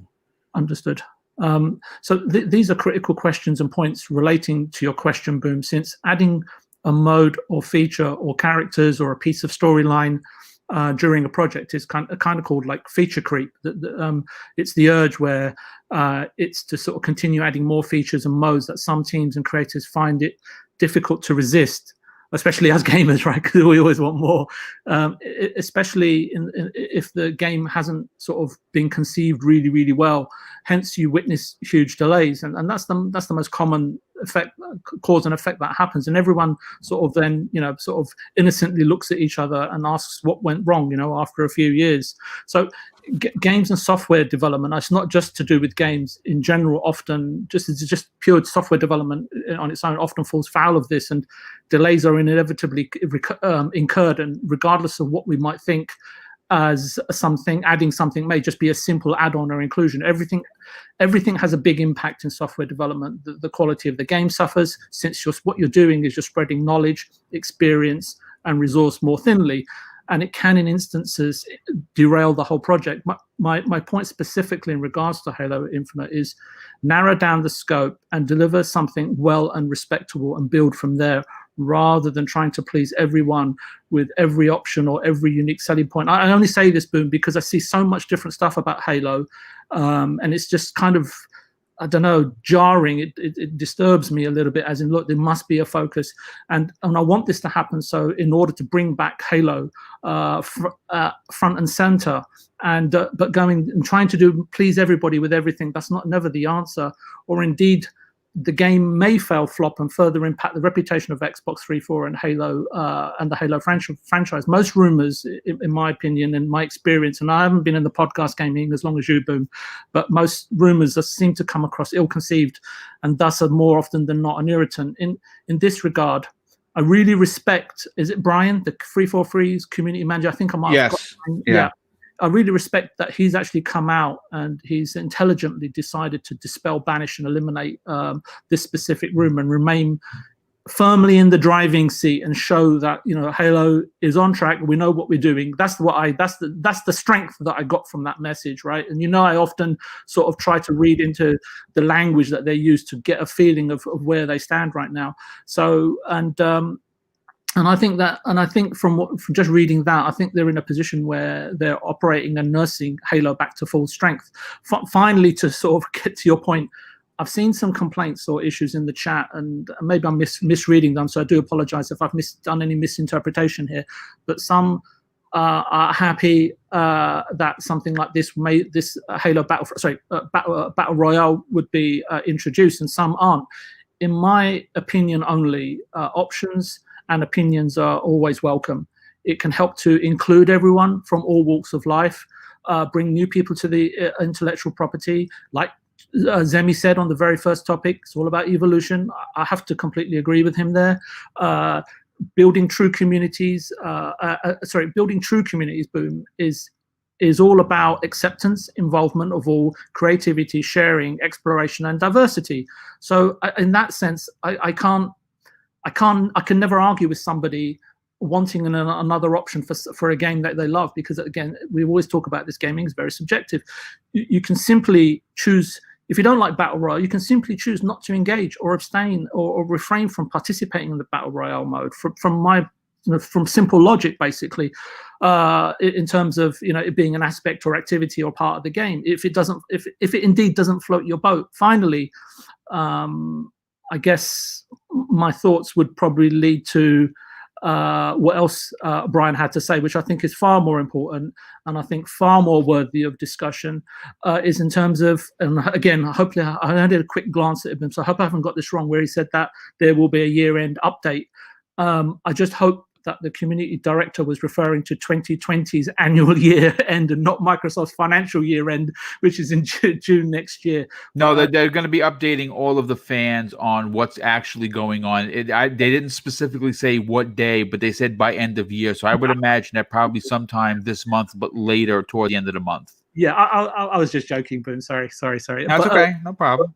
But more than likely, Boom, to what you've just said there, I hope very much so that it's not the end of the month. And then, as we've talked about previously, it'll happen on December the 10th. And as I say, and as Archimedes said last week, that something really powerful and impactful at this upcoming Game Awards will help carry over the marketing, PR, and narrative with whatever, well, hopefully maybe even Halo, right? We don't know, at these upcoming awards, and carry on that narrative through the holidays and into the first quarter of next year. So that's all I've got to say, Boom. Sorry. No, I mean, it's quite all right. Listen, I appreciate everyone's banter. I mean, that's really what this is all about, is getting our opinion out there. Hopefully the chat is, and the chat's been very busy. It's been moving quite quick, but I do want to, before 3-bit, I want to get your opinion, because like I said, I do appreciate your opinions because you like, of course, VJ, you come at them from a developer, someone that's involved behind the scenes, as well as a gamer. And that's why I cannot wait to get to yours. But let me just catch up on some of these super chats. First of all, Kirby Zero Louise, a very generous friend of the show who has been on this particular program numerous times. He drops an outstanding $5 super chat and says this: Engine Dev here. Can Forza Tech be reworked into a third-person open-world game? Maybe. It depends on if FT has general purpose rendering and physics. Lady Foxfire, hey darling, thank you so much for being here. She is someone that I podcast with. I haven't had her on the show in a long time. Definitely got to get you back on here for sure. She drops an outstanding $5 super chat and says this: I disagree with AAA studios trying new things, because once Gears did Horde mode, everyone was trying to do something like that. Hi everyone, and happy holidays. And that's there's true. Exceptions to the rule for sure, but like, when generally speaking, indies are usually the ones that are pushing the industry. And that's Again, true. Yeah. No, but that's actually a great point, and more so to her credit, Horde was not a thing until Gears introduced it. And it became a big thing, and it has been obviously been a part of many games, more specifically Gears. Chris Hughes Sr. drops a very generous $5 super chat and says, we need next leave Warzone, something new in Halo. I mean, listen, again, I don't want Halo to become Warzone. I don't want Halo to become Fortnite. Certainly not. But I think that there is an opportunity, again, to bring in. We're coming back, folks. You understand? We that are here, 400 people that are here, hopefully the 4,000 people that listen to this show afterwards, and whoever is potentially going to converse with me on either through chat or messages on YouTube. We are coming back because we are Halo fans. So you don't got to worry about that. It's the people who don't have a connection to the franchise that you want to bring in. And you can't bring them in with Warzone. You can't bring them in with Big Team Battle. Those things have been done. What you could bring them in with is saying, hey, listen, you like Fortnite, you like Apex Legends, you like Warzone. We got something similar, just a little different. And they're going to come over and say, wow, these Spartans are awesome, and I'm going to start playing. That's what Microsoft hopes, and that's what I hope. We also have Pixel Bit G, a generous friend of the show. He drops an outstanding $5 super chat, says, bring back Warzone as well. Let me go from Marine to ODST to Spartan for the UNSC, or Grunt to Jackal to Brute. Hashtag factions. Cheers, dude. Wow, dude. That's an amazing point and an incredible way to I'd love to see it. I'm going to be honest with you. We have a couple of monster super chats that came in. The Friendly Neighborhood Blue Shell, generous friend of the show, he drops a monster $20 super chat and says, how put the tools to make a BR in Forge first, and then take the best idea and make it an official one. Wow, that's interesting. Wow, getting the fans to potentially use Forge, which is great. Again, I don't use it. That's just me. I kind of just want to play the game. But the amount of talent that are out there that could potentially put a BR game made from scratch using Forge, where then 343 could then use that as a template, is pretty interesting, dude.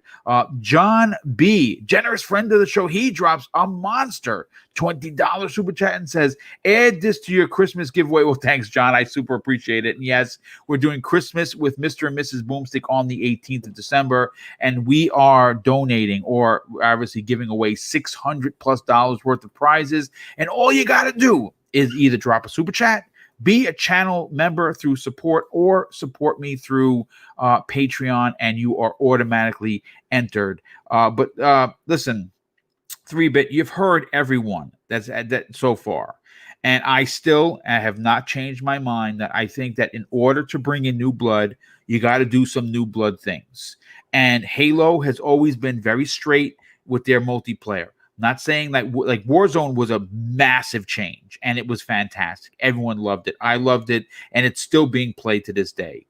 But Microsoft's ideology, not 343, Microsoft's ideology looking into the future of the brand, of the platform, goes beyond the box. And by taking the box out of the equation and bringing into the equation, into the conversation, new people to play an old franchise, you got to do new things. What are your thoughts on this? Does Halo need a battle royale mode to compete? Yeah, I think a lot of people kind of forget how popular Halo was when it came out. It was more, for sure, more popular than Call of Duty, and now Call of Duty has become sort of a staple for a lot of people. I think with Bonnie Ross's comments on Battle Royale, it's going to happen. There's a reason why they wanted Halo Infinite to be free to play, and I think that's a conversation in itself, why Halo went free to play. And Halo is a game that can easily translate to having a Battle Royale mode. Being that it's a sandbox, Halo is like very unique in a way where it's a sandbox FPS arena FPS shooter, right? And like a lot of people was mentioning in the comments, you can create Battle Royale right now in Forge mode on Halo 5 if you want, and I've tried it. It's pretty fun. So I personally think why they're not saying it's completely Battle Royale, or they're sort of like mixing their words with that, is because it's probably something of a mix like Warzone and where in Halo 5 where they have mixed firefight with big team battle. I think Battle Royale itself has proved that, in a sense, that it's not going anywhere, that it's not just a fad based on the numbers. Like, people are just in love with Battle Royale. And you can look at it from another aspect in terms of like what Halo has done, right? I think ODST, just the the theme of ODST is to drop in, right? They drop in from the ship, and literally that's kind of what battle royales do. So it's sort of like they can do it. And if it's why they're probably not saying, oh, we're not going to have a battle royale, is because they're probably mixing some ideas that we're not thinking of. It's probably something, I don't know, something like Warzone, where there is AI on the map and stuff like that. So it's not really a traditional battle royale in that sense, or I don't know. But either way, I do think that they should do battle royale.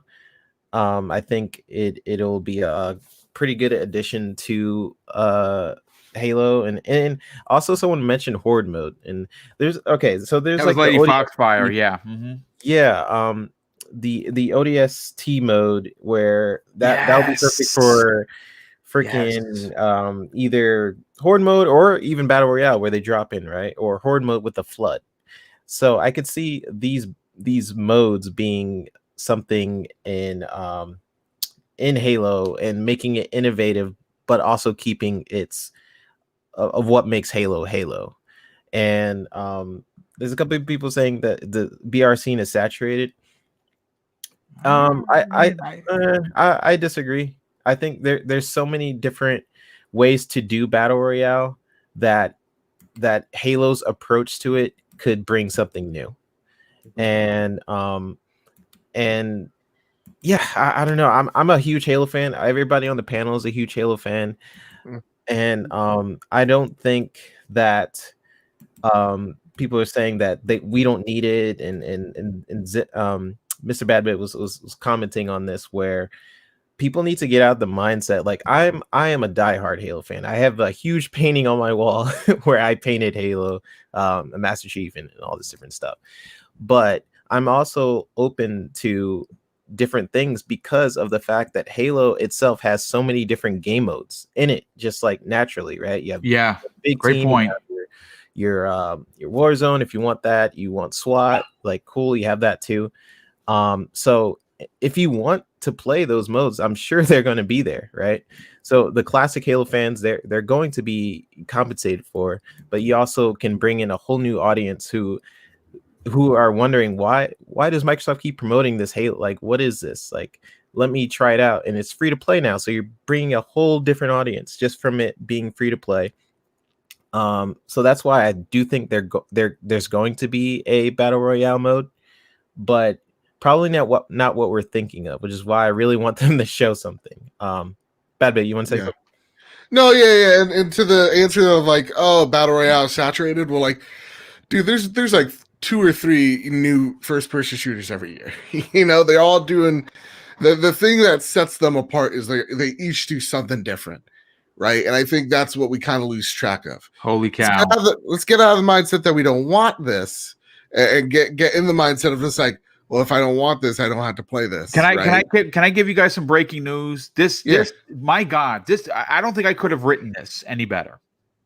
Okay, I just pulled this story because I'm looking to finish doing my writing for tomorrow. Tomorrow's Breakfast with Boom. Don't miss it. It is going to be a fire freaking show. I got 4 topics that are going to completely. I don't know if we're going to be able to get to all of them, but it's going to melt. I was the earballs, eyeballs, and ears.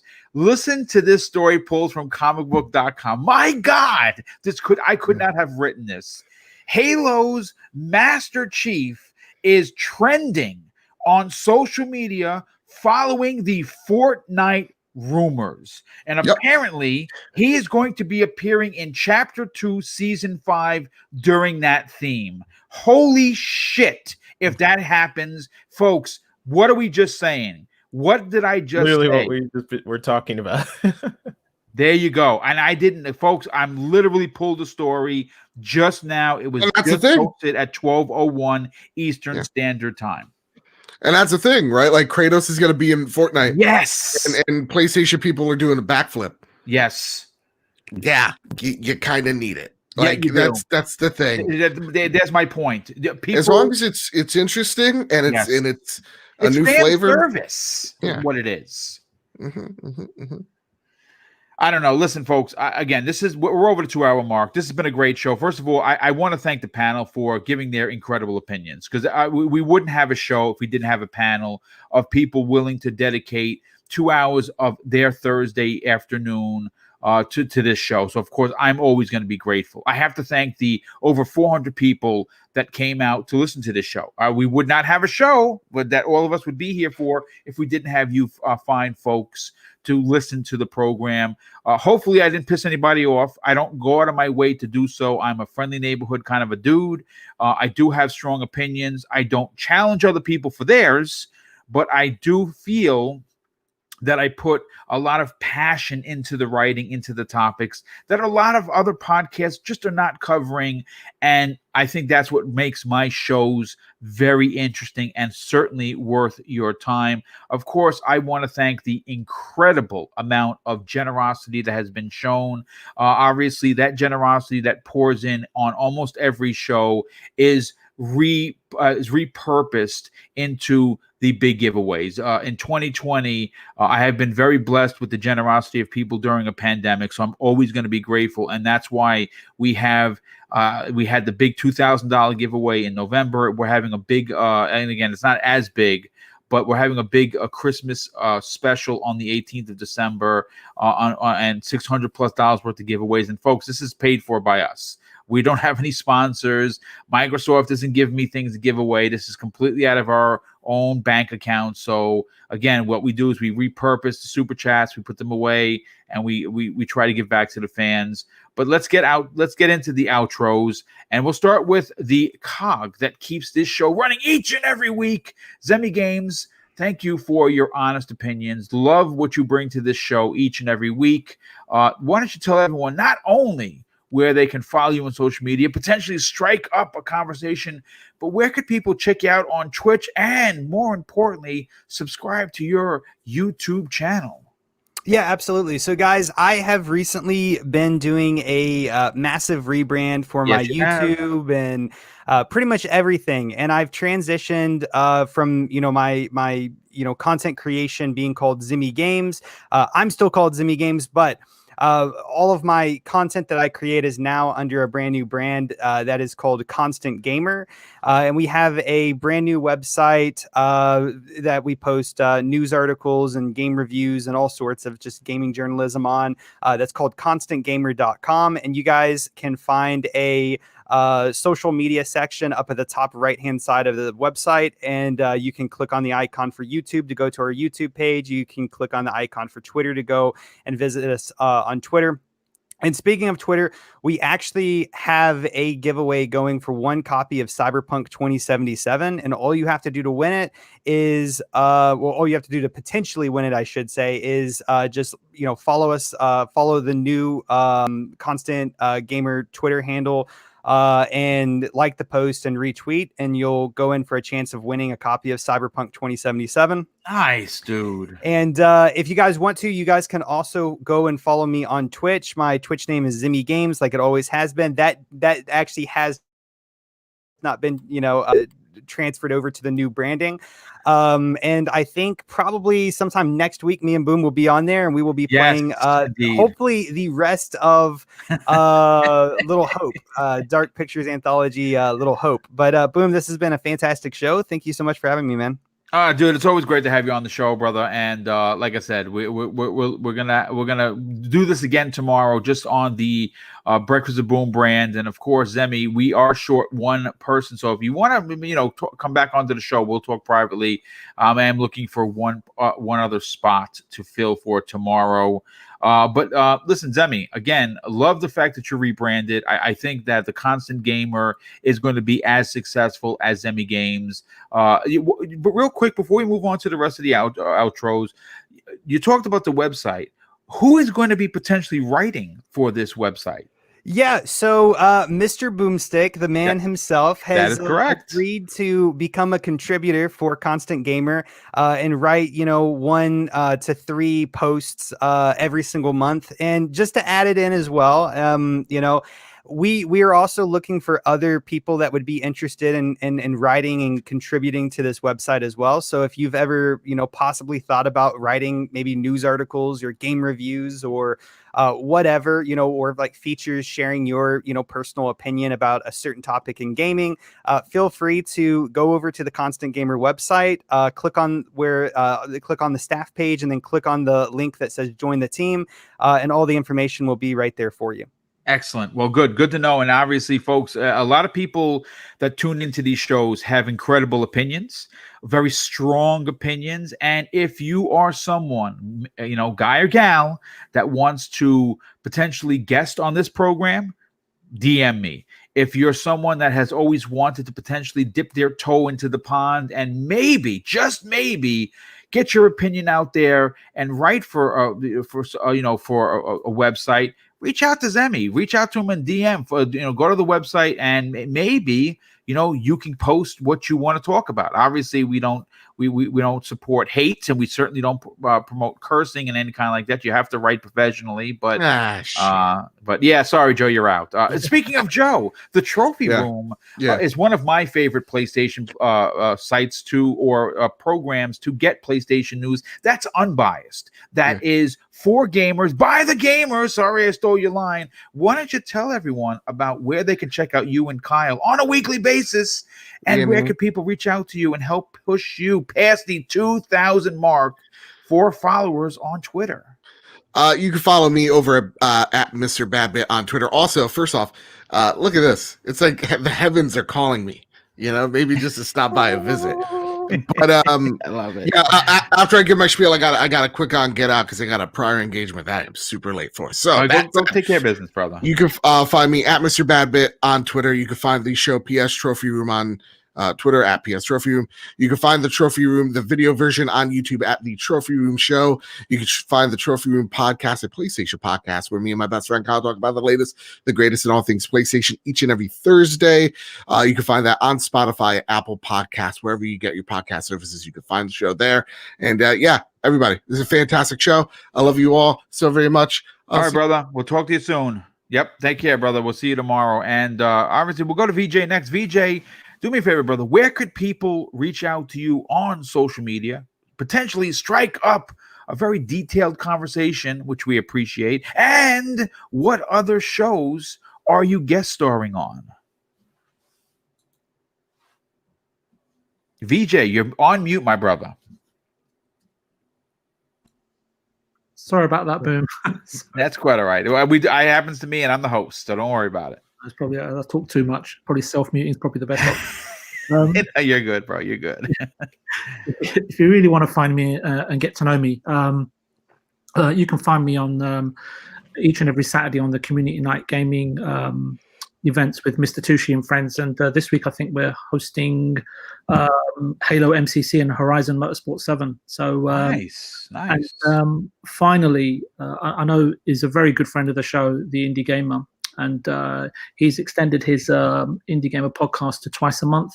And I think the third Saturday of this month, in fact, I'll be on that show with him, hopefully regularly if I perform well enough. So I think that this is a very important, fun, and educational show, and it obviously means something to me. That's why I'm going on there for the game, especially for the gaming community at large, as independent games and game studios of today may very well be critical, if not important, to the gaming future of tomorrow. So hopefully to see everyone there if possible.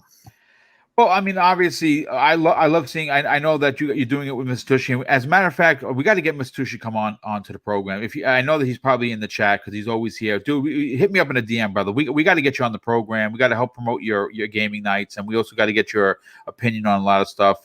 But yeah, I love seeing these community gaming nights. I don't normally get involved as much as I would like because trying to make time for Mrs. Boom and take care of my personal life and do 3 live shows, it really does kind of pull me away from gaming. I know a lot of people have asked, oh, why don't you do gaming nights? We'll come and hang out. I would love it, but it's just, I can't forget Mrs. Boomstick. She's only off on the weekends, and she gets my full attention. So that's really the answer. But I will be looking to join some in the future, especially with Noof Nukem and I have talked privately, and I'm going to be trying to get to more of those for sure.